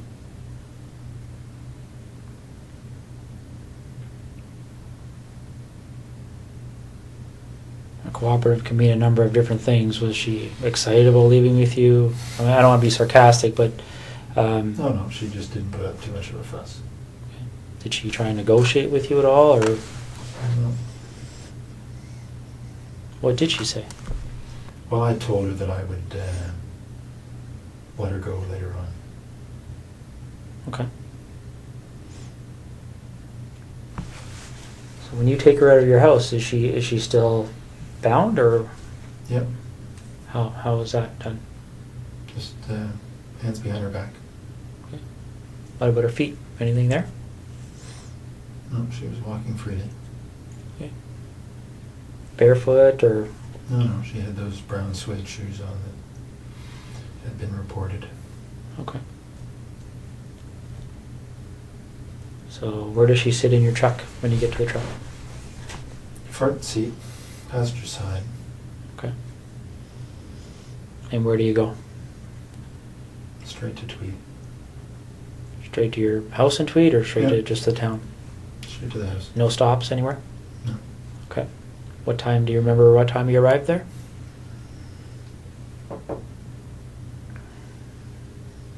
I don't exactly, but I'd say between 4:30 and 5:30. Okay. All right. When you were first there before she came home, do you remember? Did anybody come to the door at all when you were in the house? Okay. No, I think somebody had come home. Somebody had come to the house just before she did, because I thought it was her, but then they left. I was outside at the time. Did you see who that person was, or what kind of vehicle they were in, or anything? No. Saw the lights. I assumed it was her, and then all of a sudden they left. So I don't know what happened. Okay. Where were you when that first vehicle pulled up? In the back here. Okay. So you didn't have a view of the vehicle, you could just tell that there was a vehicle there, is that fair? Okay. So you get home, what, 4:35 you say? Hmm. Okay. And then what happens?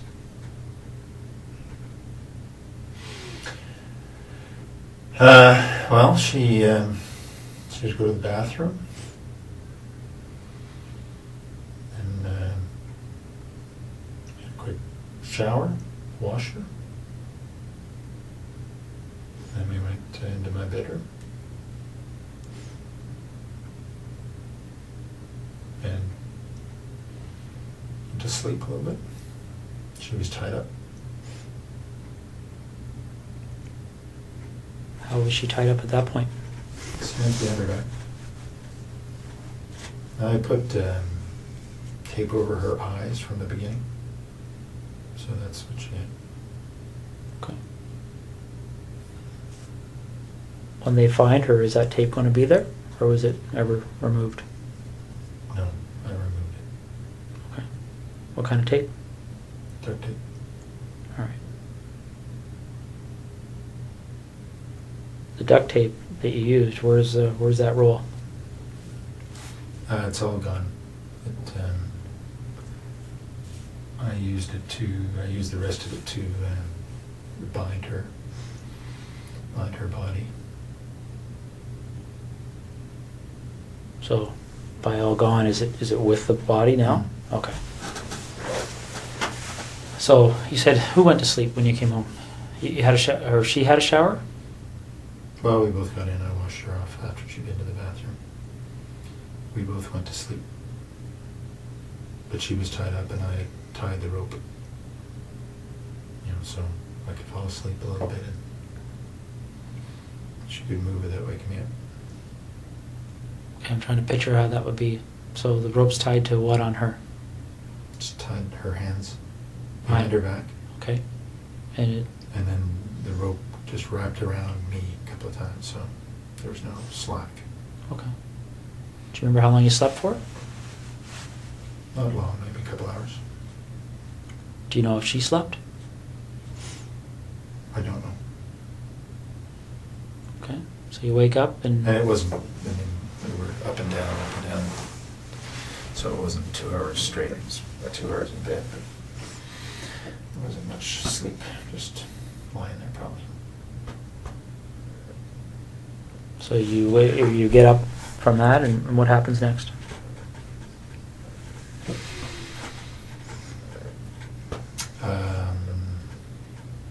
She had a seizure, actually. She felt it coming on, and because she'd had some before. Lasted quite a while. Got her dressed, into the family room,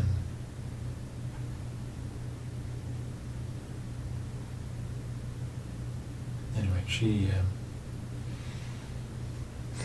recovered. She got obviously stress, but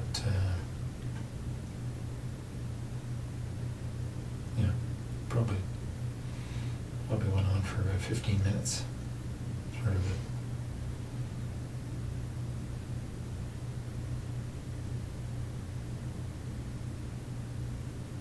So, how do you know she had them before?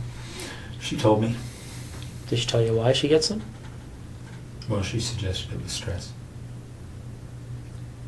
Yeah, so she felt herself start to tense up and said she thought she was going to have a seizure.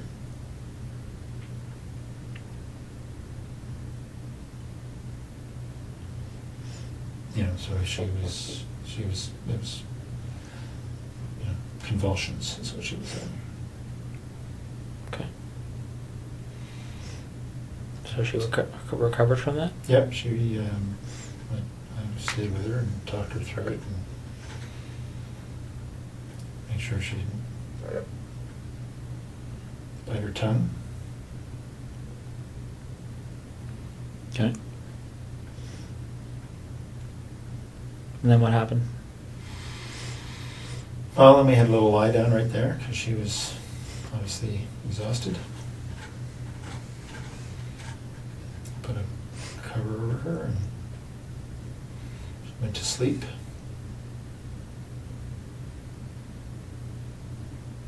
Wait for an hour or so. And I had told her earlier that before I let her go, I wanted to take some pictures of her in her underwear. And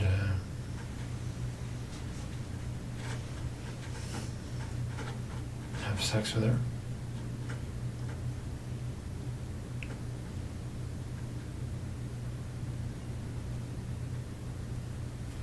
So after she'd had a rest for an hour or so, I had her put on a number of different outfits she had. I'm sorry? Put on a number, pairs. Panties, bra that she had. That Okay. I'd taken from the house. So she put those on and I took pictures. Okay.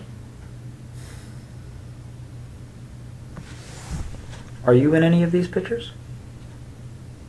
Yep.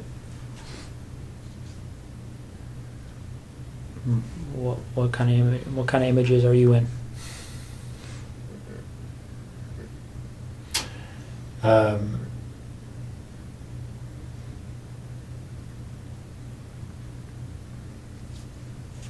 Well, I'm with her. There's on the hard drives. You'll see there's video as well.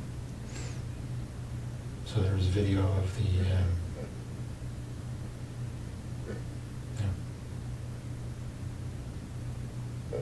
Almost 4 hours, I guess. Of what?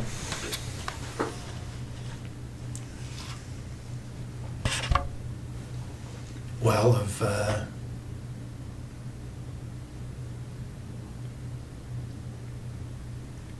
initially at her place of me raping her, and then so I was running the video and then taking still pictures. So the video pretty much covers everything. Did you use video at other places? At Marie-France's as well. Okay. And is that video on the hard drives? Yep. Same type of activity? Yep. Okay. Although I didn't have her put on any stuff. Okay.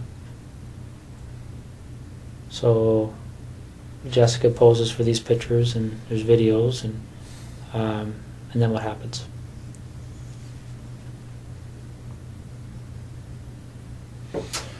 Then I got her dressed because she thought she was leaving. Got a bite to eat. Fruit. And then as we were walking out, I struck her on the back of the head. Okay. When did you decide to do that?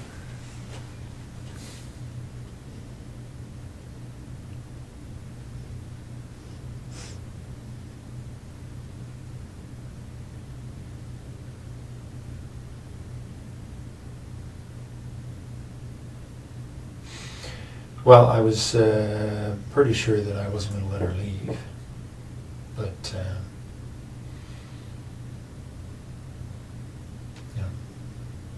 the idea of striking her on the head was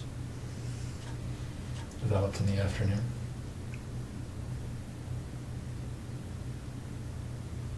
And what was that strike supposed to accomplish in your mind? What was the intent of doing that? Well, I thought I would be able to knock her out, and then I was going to strangle her. Okay. So when you actually do strike her, what's the result? Her skull gave way a little bit. Felt like, and there was a lot of blood, so I think that's what happened. She was immediately unconscious.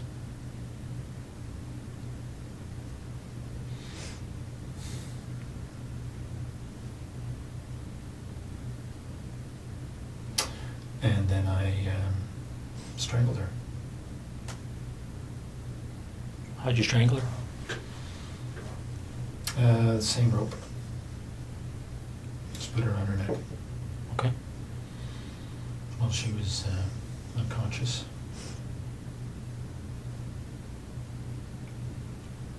Now, what happened to the zip tie that was around her neck earlier?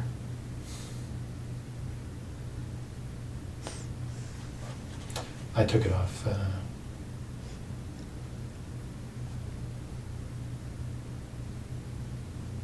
then, I guess.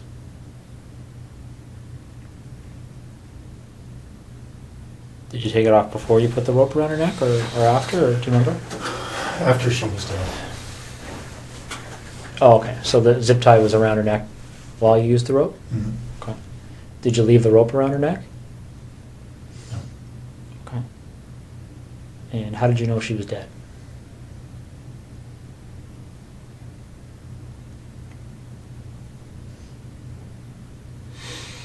She, well, her body stopped moving.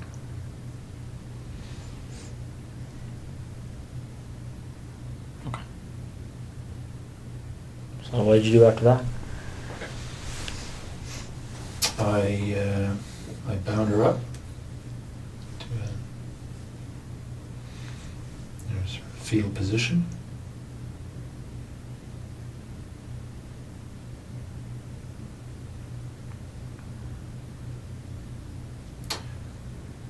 And cleaned up the floor.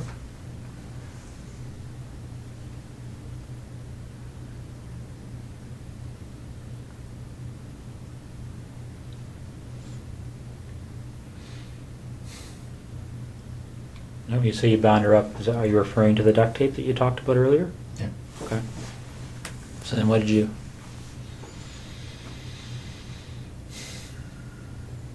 I put her in the garage. It was very cold.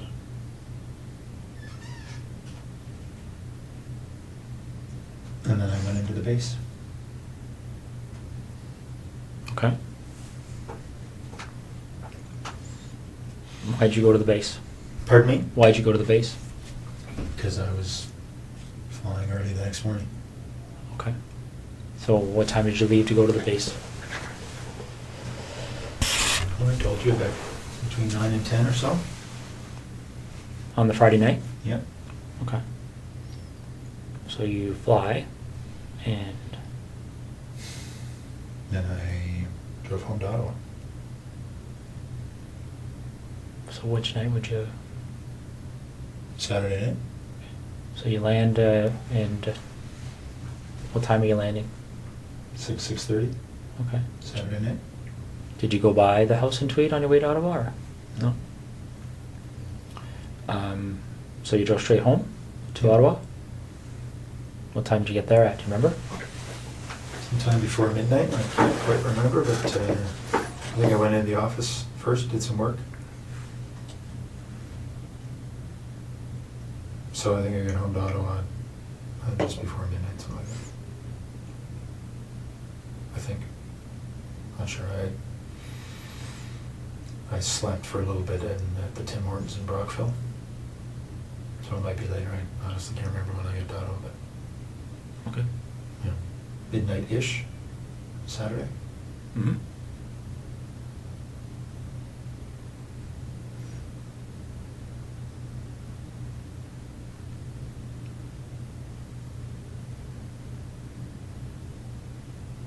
So you get home, you're in Ottawa, what do you do? Go to bed or Yeah. stay up? Okay.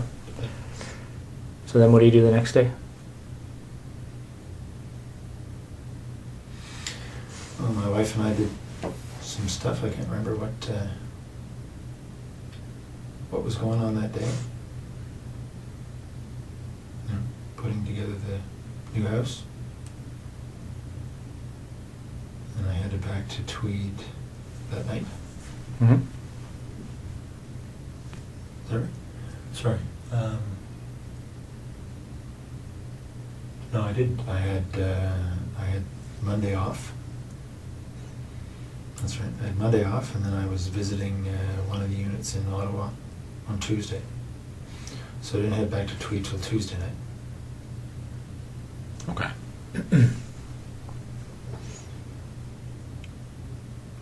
So you get back to Tweed, and what happens next? I took Jessica's body to that spot. Okay. That happened on Tuesday night? Just this past Tuesday, obviously? Yeah. Okay. Do you remember what time that was? It was pretty late. It was midnight-ish.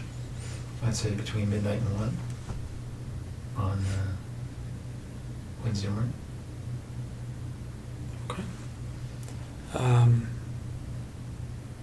What made you decide to measure that distance, that 0.7 kilometers? That's just the way I am. Numbers. I have to know the numbers. Okay. And how did you leave her? I just left her tucked behind a fairly large rock. Okay. Is that duct tape still on her? Mm-hmm. And what else is on her?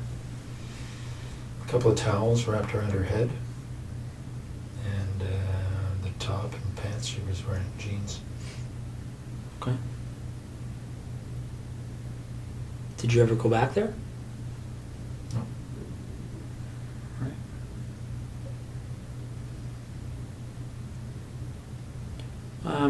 What other type of cleaning and things like that did you do? Anything else to kind of cover your tracks that you can think of?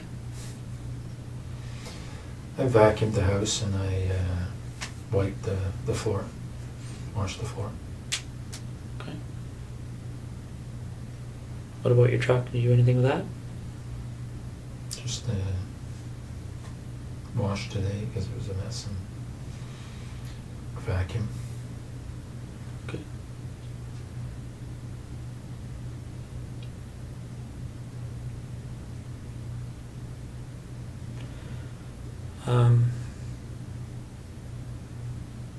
So Marie-France, when did it first occur to you to go to her house?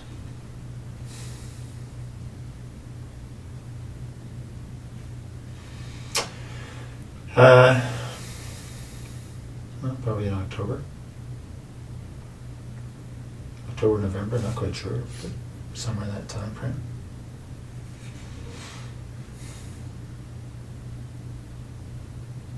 And do you remember why you thought to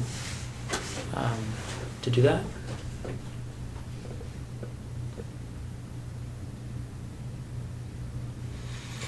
Well, she had said she lived alone when the one time I met her. Mm-hmm.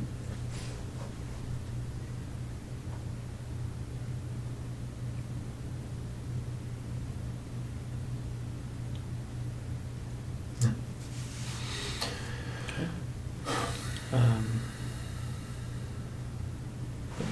Just trying to understand why her versus the dozens of other women you probably come across on a daily basis.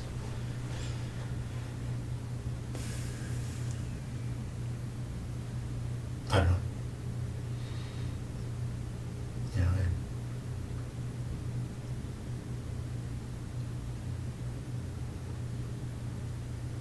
I went out there when she wasn't home just to see where she lived. And When did you do that? a couple of nights before. How did you know her address? There's a nominal roll for the base. Right? Okay. So when you go out there a couple of nights before, do you remember what night that was? When you were there first time? I don't, but it was within 2 or 3 nights, I think. Okay. Probably, well, no more than 4 anyway, something like that. And did you actually go into her house on that occasion, or did you? Okay. So what happened that night? How'd you get into her house? This window in the side of the basement. Side window. Okay. And just to back step a bit, how did you get to her house that first night you went there? I drove. What did you drive? I think I drove my truck. Okay. Pathfinder. Do you remember where you parked it? Yeah, I parked it. There's a bit of a division in the residential areas there. I parked it on another side, 600-700 meters away. Okay. So not on her street, on a different street? Do you remember what street you parked on? No, but it's actually might be the same street, but there's an interruption in the street where there's a construction zone. So there's a pathway in between. So I think it's probably the same street. Okay. So you go to her house, and when you went there that night, did you know that she was away? I'm not sure if I knew entirely, but I think I thought she was away. Okay. Is that based on her schedule, or how would you know that? Well, because I fly with the squadron, I have access to the schedule, and Okay. it's a slightly different schedule she has, but that's probably how I know. You don't know for sure? I think that's probably how I know. Okay. So you go to her house, Mhm. and what do you do that night, the first night? I looked around and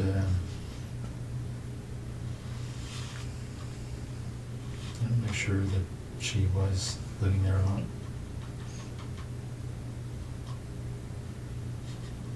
And I'm sorry, did you say, I can't remember if you said, how did you get in?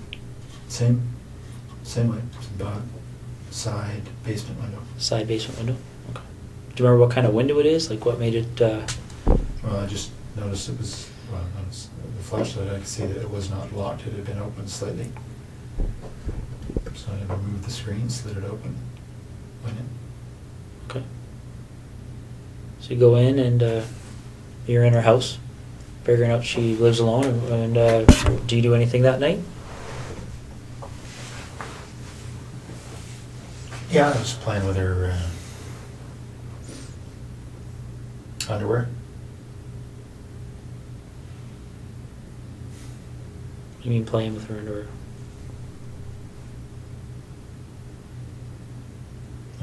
Wearing it. Okay. Doing anything else?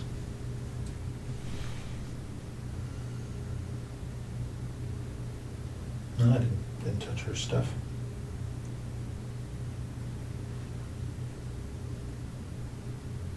What do you mean you didn't touch her stuff?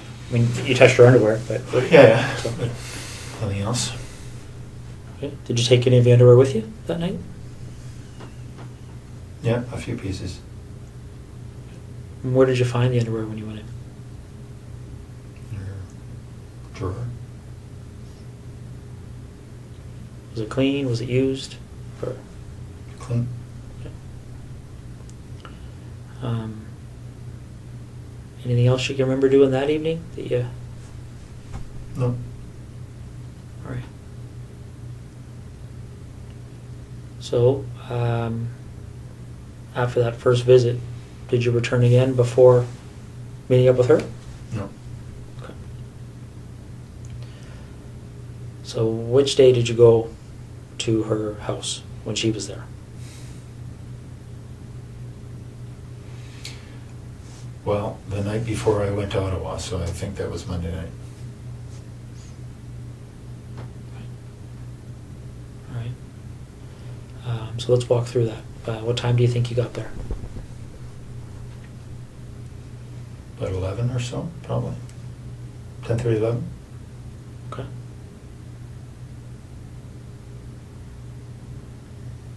Yeah, so she was on the phone in her room. I could hear that from the backyard. I got in through the side window. The same basement window? Mhm. How could you hear from the backyard? What was... Just hear her on the phone. From beside the house. hear through the walls that she was on the phone. Okay. Any idea who she was talking to or what she was talking about? No, couldn't hear that well. Okay. So you go in through the basement window. And what are you wearing when this is happening?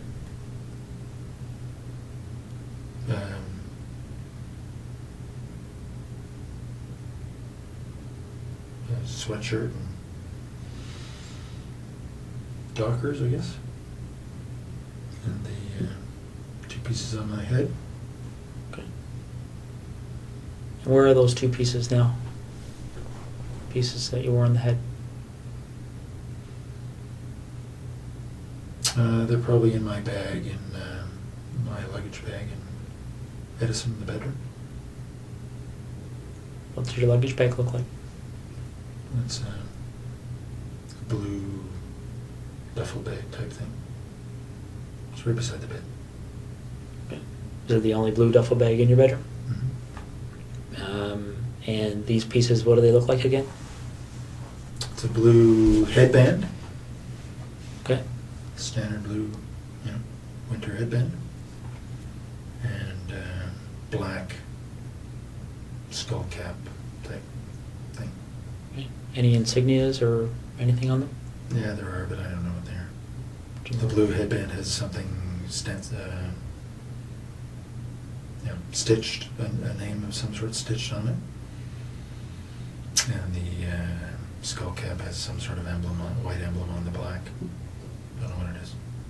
Are they like sports emblems or company emblems or? It's the manufacturer's.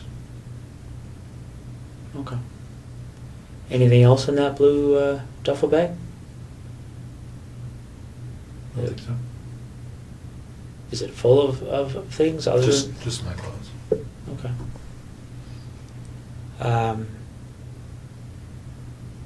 So you go in. Do you remember what you had on your feet?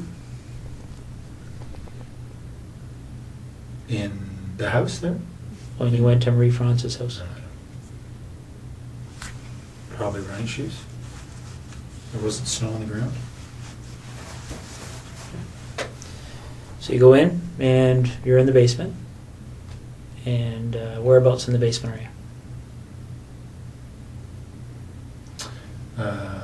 By the furnace. Okay. And what are you doing? What's your sort of plan at that point? I was waiting for her to go to bed. Okay. And how long did that take? Well, she didn't. Because then she came down looking for the cat. All right.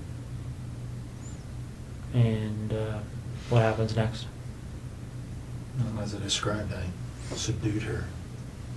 Gave her the flashlight. But essentially, wrestled her to the ground and tied her up.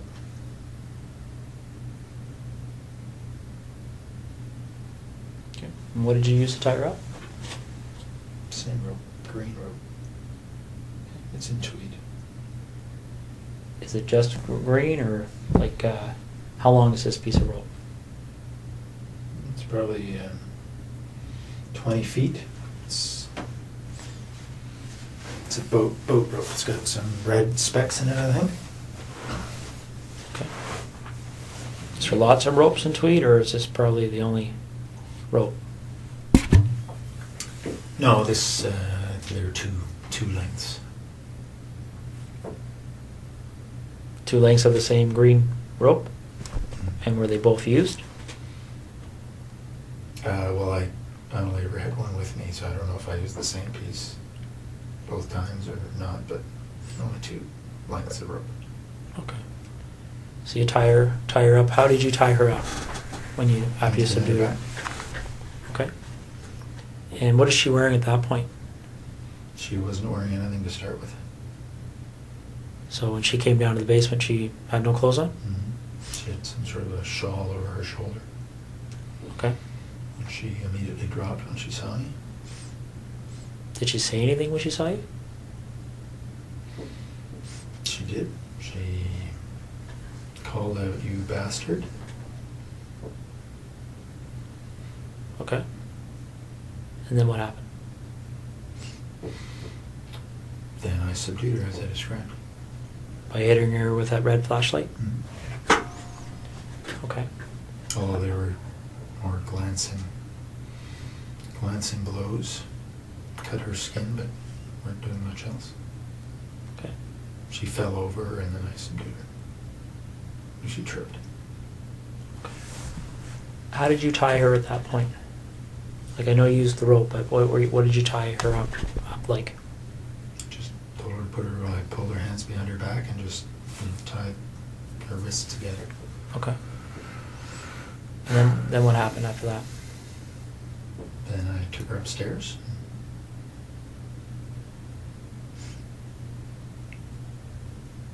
Did she go upstairs under her own power, or did you carry her? No, she passed out on the stairs, and then I carried her up. Why do you think she passed out? I expect from the hits to her head. So you carried her up to where? To her bedroom, put her on the bed. Okay. And then what happened?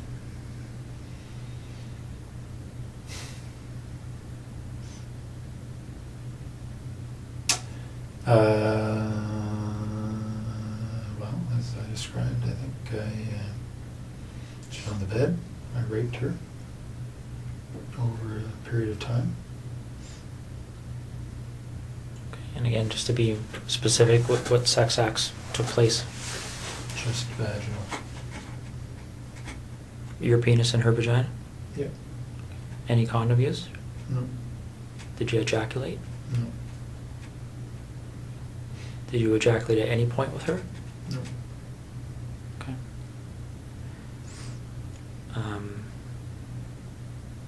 But just before I forget, I think I asked you, don't mean to bounce around on you here, Russ, but with Jessica, I asked you about ejaculation. You said you didn't at that point. When did you ejaculate with Jessica? The second time or third time that I had her form oral sex. And was that at her residence or yours? Hers. Okay. Any other times that you ejaculated with her? No. Okay. When you ejaculated with Jessica, did you use anything to clean up, or? No. No. What happened to the ejaculate? She swallowed it. Okay. So getting back to Marie-France, it's just straight vaginal sex, no condom, no ejaculation? Is that right? Yep. Okay. How long does that go for? Like, how long were you engaged in that activity? Well, hour and a half, 2 hours, I guess. Okay. And then what happens next? Well, as I described, I suffocated her using duct tape. Okay. Why did you decide to do that?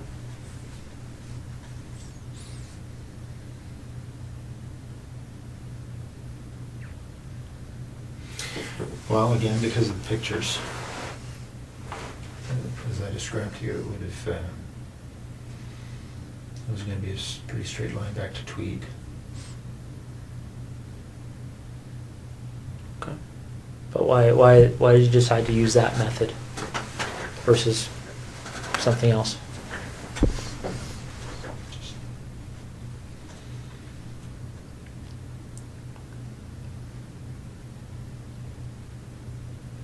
I had thought about strangling her earlier.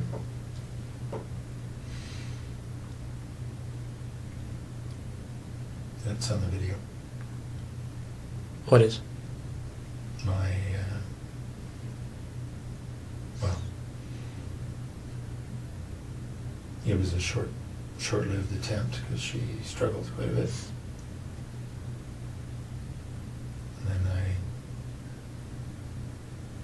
decided that I needed to suffocate her. So there was a short-lived attempt at strangling her? And what's on the video, the suffocation or the strangling? Well, just me putting my hand on her throat.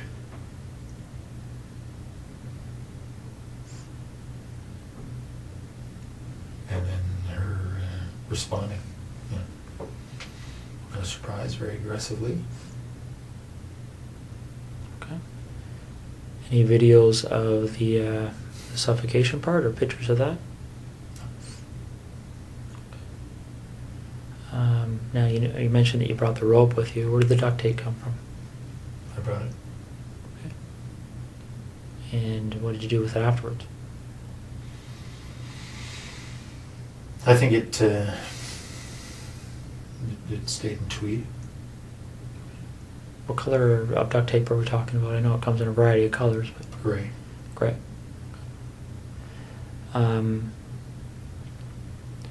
So before the suffocation, obviously, how long do you think you were with her from the point, well, how long do you think you were in that house from the point you went in that window to the point you left? Probably 4 hours. Okay. So, correct me if I'm wrong, did you say you got there at 11? Or around 11? I think that's right.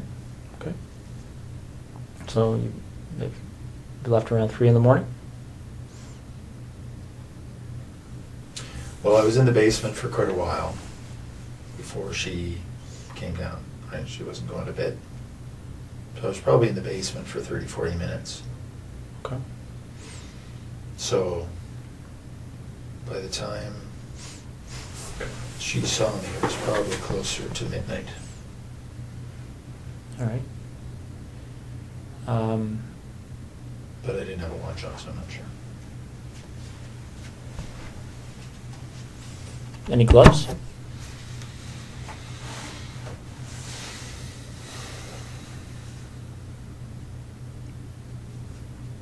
I don't think so.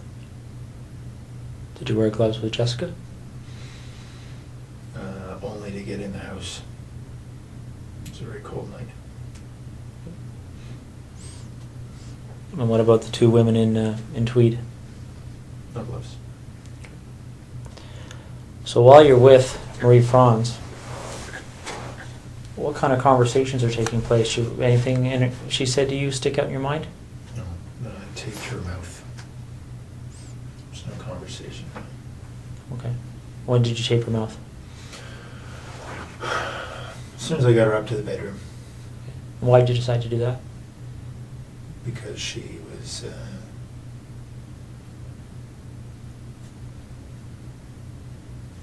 quite aggressive. In what way? I was confident she would have screamed given the chance. What way But was she did initially. Did she? Okay. In the basement.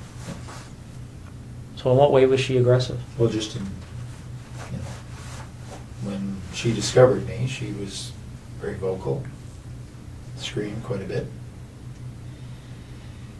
until I'd subdued her, so I expected she would scream again, given the chance. Okay. Do you remember how you left her residence? Back door. Patio door.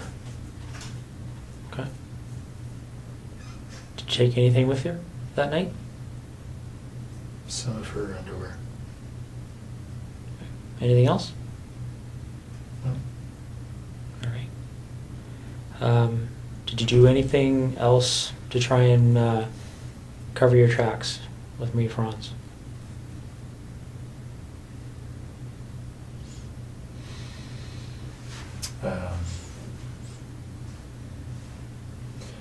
Well, I had turned off my BlackBerry before I left Trenton. Other than that, no. Do you remember trying to destroy any kind of evidence there, or anything that you thought may have produced evidence or anything?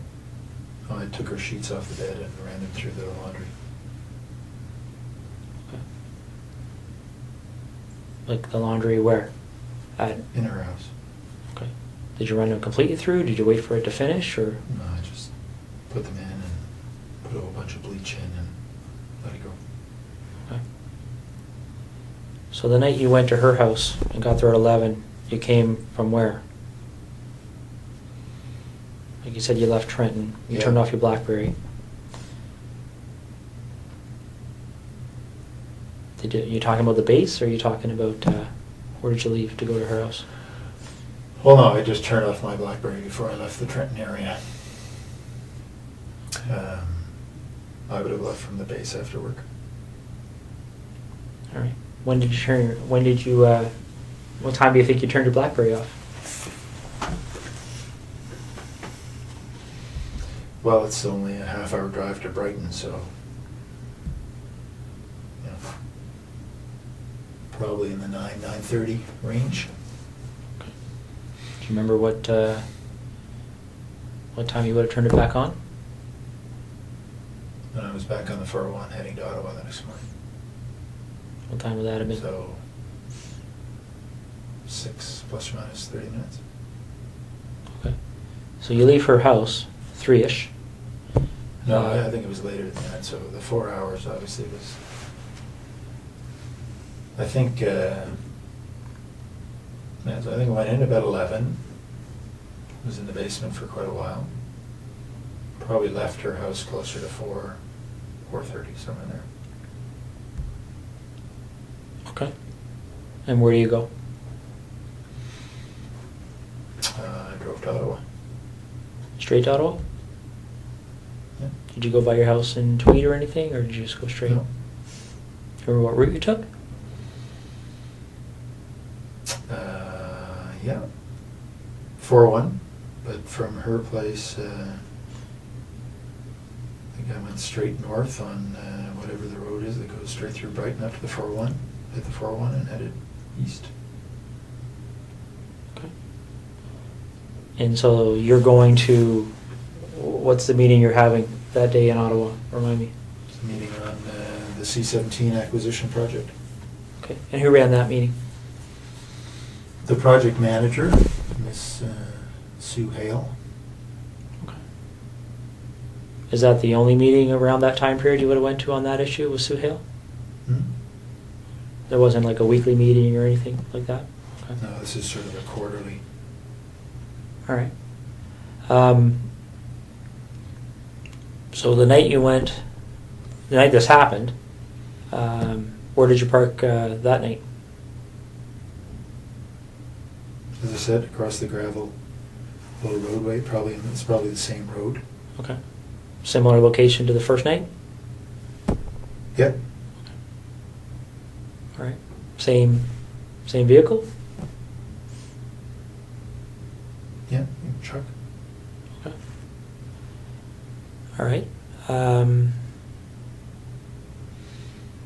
Okay, let's talk about seeing as we're going backwards in time here, why don't we talk about the second incident in Tweed? With Laurie Massacai, one that's at 76 Cozy Cove.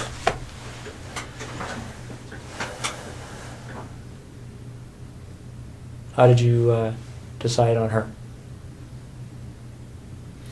I knew she lived alone. That's it. And how did you know that? She lived 3 doors down and didn't know her, but I knew she was pretty lone. She had a boyfriend and hadn't been around.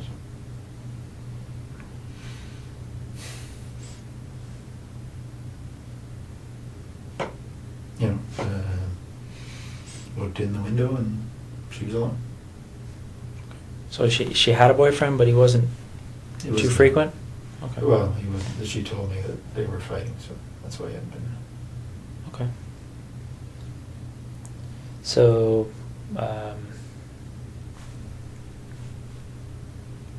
did you look in her house before the night that this this incident happened, or when did you do that? I had been in within the week.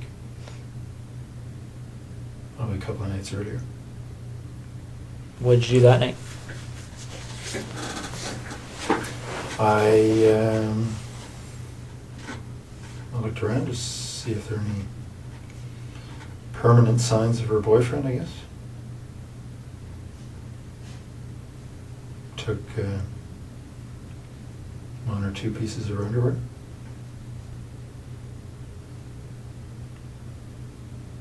That's all.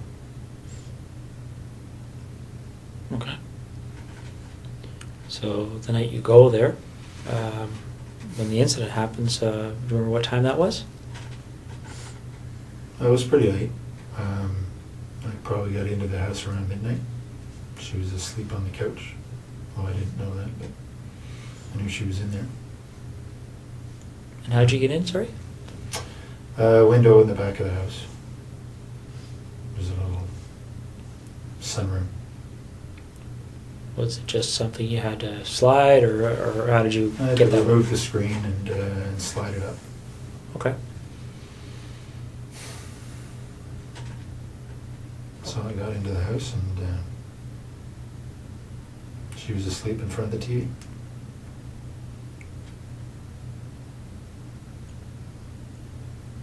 Wearing anything on your face that night?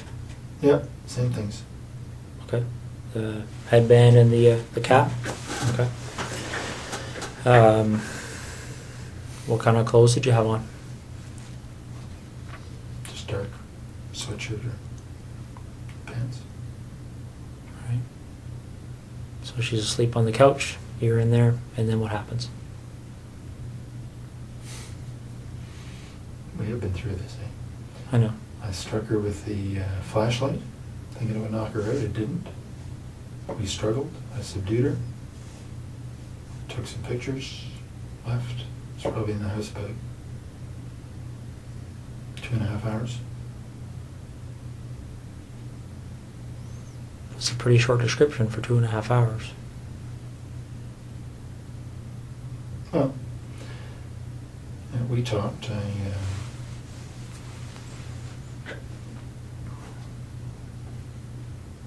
told her I wasn't going to hurt her.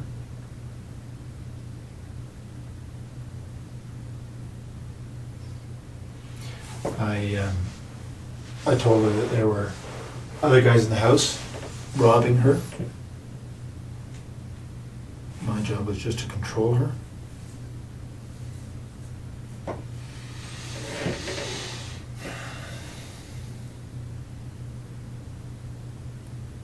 What did she say to that? She was scared. Worried she was going to be seriously hurt. Did she say that, or did you just assume that? No, she said that. She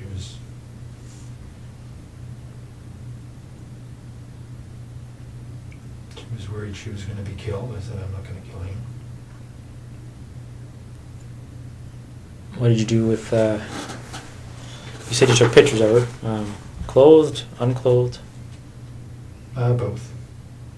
Clothed initially and then unclothed. Are you in any of those pictures? I don't think so. You just took them of her? What kind of camera are you using, by the way? What, It's a digital Sony. you just have the one camera? Yeah. And the video camera. Also, they're two separate? Yeah. Some cameras take video, right? And where is the camera and the video camera? In Tweed. Is it the only camera and video camera in that house? Yep. Okay. All right. So you take pictures of her, and how do you end up leaving? Like you, I just told her to, I don't know, count or wait for a number of minutes before before she called the police. Okay. And did you leave immediately, or did you stay there for a while? No, I left. See what she was going to do, or? I left.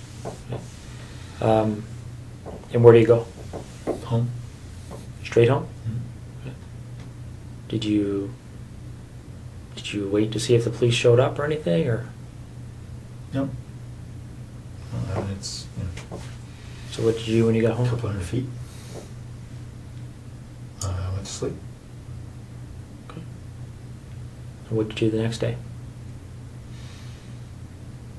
Went to work. Normal time.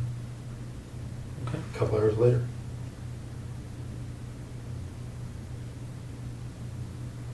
All right.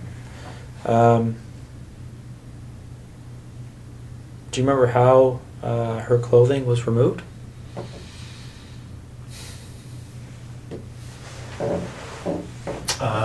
Well, because her hands were tied behind her back, I think I cut off her top and then pulled off her bottom. What did you use to cut her top?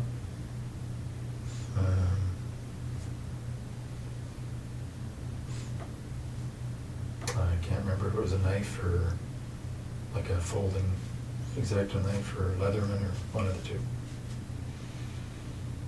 Are these items that are in your house in Tweed?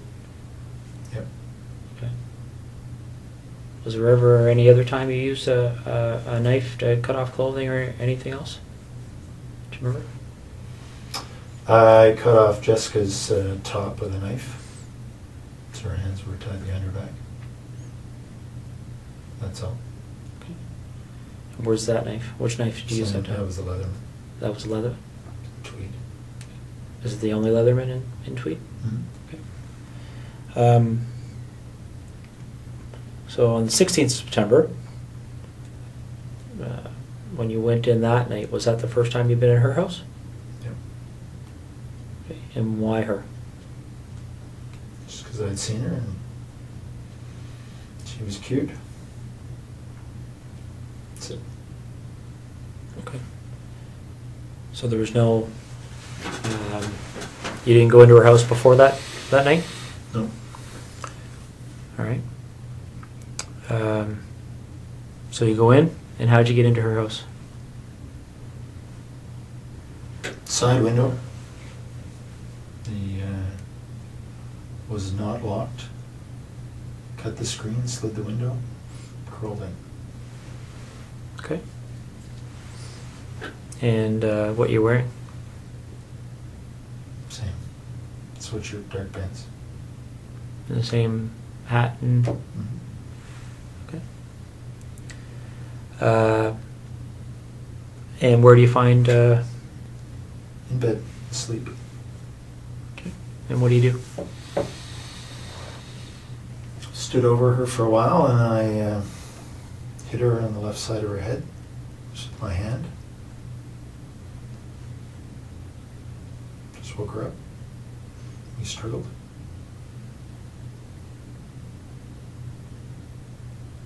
You know, I just lay on her.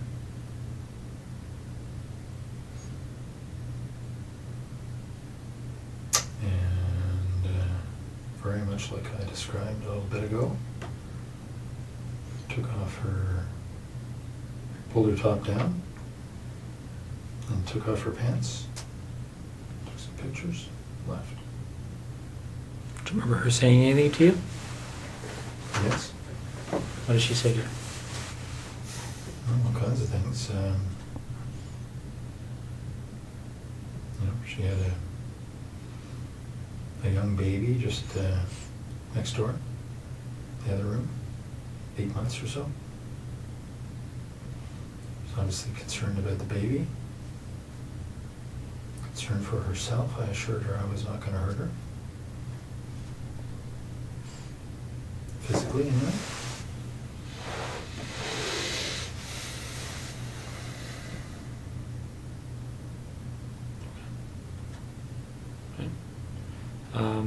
Any underwear taken from or Lori? Yep, both. And where would they be located? In Tweed.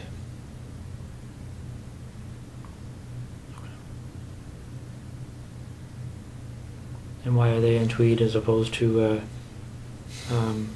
Marie-France and Jessica's underwear?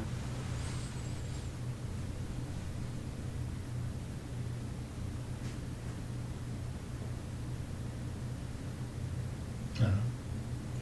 Do you remember how much of their underwear you took?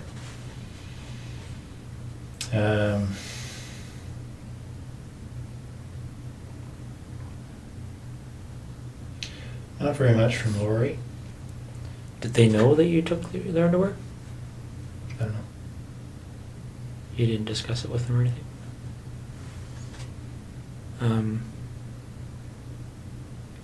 So where in Tweed would their underwear be?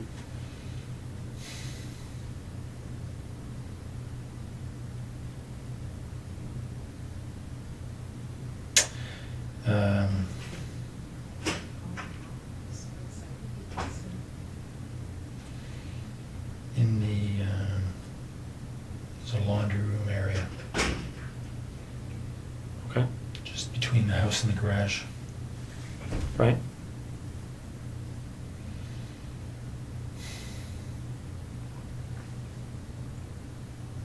So where in that laundry room area would they be kept? There's a cupboard up top. They're in a duffel bag.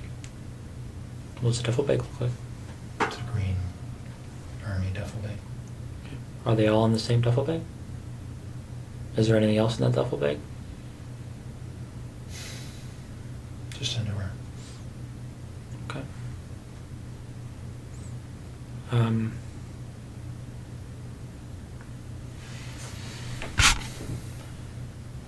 When these pictures are looked at, you talked about being in Marie-France's underwear on the first night you went in. Did you take photographs of that? Yep. What about anybody else's underwear? Yep. Photos. Of you in their underwear? Mm-hmm. And where were those photos taken?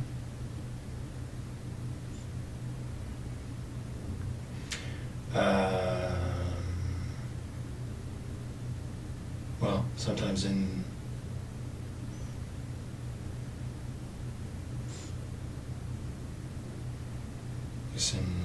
Marie-France's case, in her house. The others in my house. In Tweed? Mm-hmm. So is this a matter you would take the underwear, go back, and then at some point put the underwear on and take pictures? What about Jessica's underwear?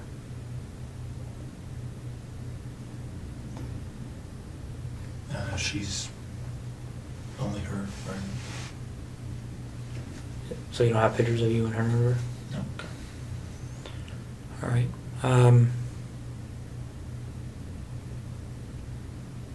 Okay. Well, I guess I just have a couple of questions for you. I mean, I'm sure there's going to be more questions, but I guess what's on my mind right now, Russ, is what made you decide to tell me this tonight?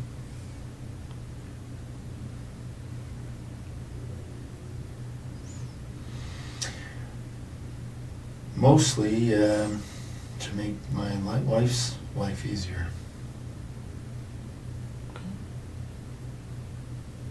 Is what you've told me tonight the truth? Yeah. Okay.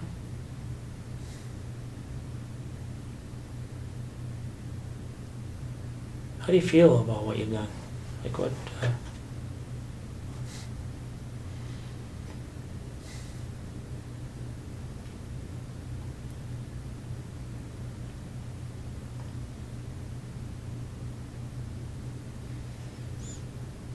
Disappointed. Okay. Let me ask you this: if this didn't come to the point it's at right now, if for whatever reason you didn't end up on our radar, so to speak, do you think it would have happened again?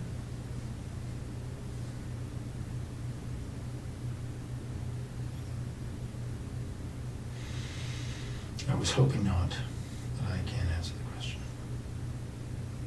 Okay. Not too much here, Russ. Just a few details that I wanted to cover off, and specifically dealing with Marie-France. In the basement of her house, there's a hole in the drywall. Do you recall how that happened? Whereabouts? I don't know specifically, but it's downstairs. I don't remember that. No. Okay. Do you remember doing anything with her in the basement where you may have used some clothing or something to secure her? Yeah, I tied her up against one of the poles in the basement initially. I went outside and put the screen back on and secured the window. Okay. While she was tied to the pole? Yep. And what was your thinking behind doing that at that point? Just to cover up how I'd come in. Okay. Now, by the time she's tied to that pole, is that in the very initial few minutes kind of thing of the confrontation, or? That was shortly after I'd subdued her and tied her up, yes. Okay. Does she have the duct tape on her mouth yet?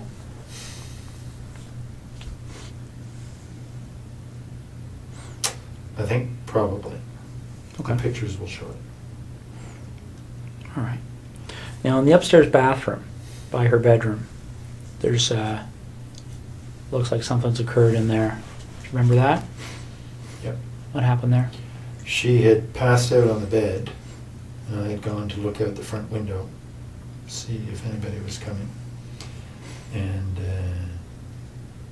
she got up and closed the bedroom door and raced into the bathroom trying to get somebody's attention. But her mouth was taped and her hands were tied. Okay. What did you do as a result of that? Well, I just got in and subdued her again and got her back into the bedroom. Didn't do anything, just regained control of her. Okay. If I remember correctly, there's a bit of blood in there. Do you know where that blood would have, how that would have occurred? All the blood was from the initial hits as I was trying to subdue her. Okay. Her skin breaking with the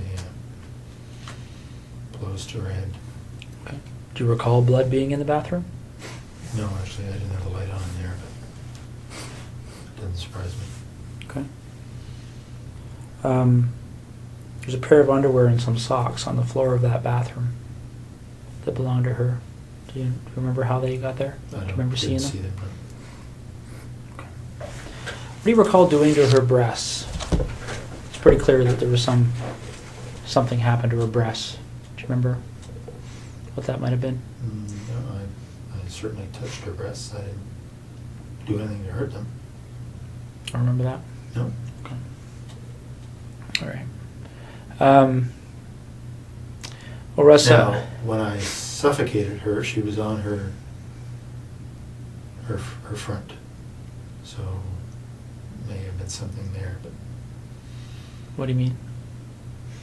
well, she was lying on the floor in the bedroom as I suffocated her, and obviously struggled.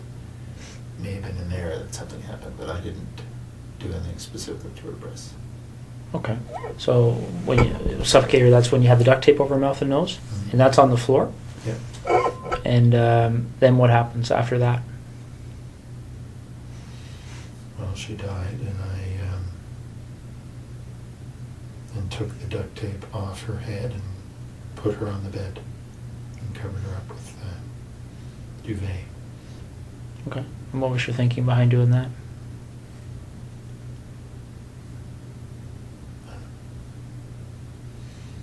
Nothing really.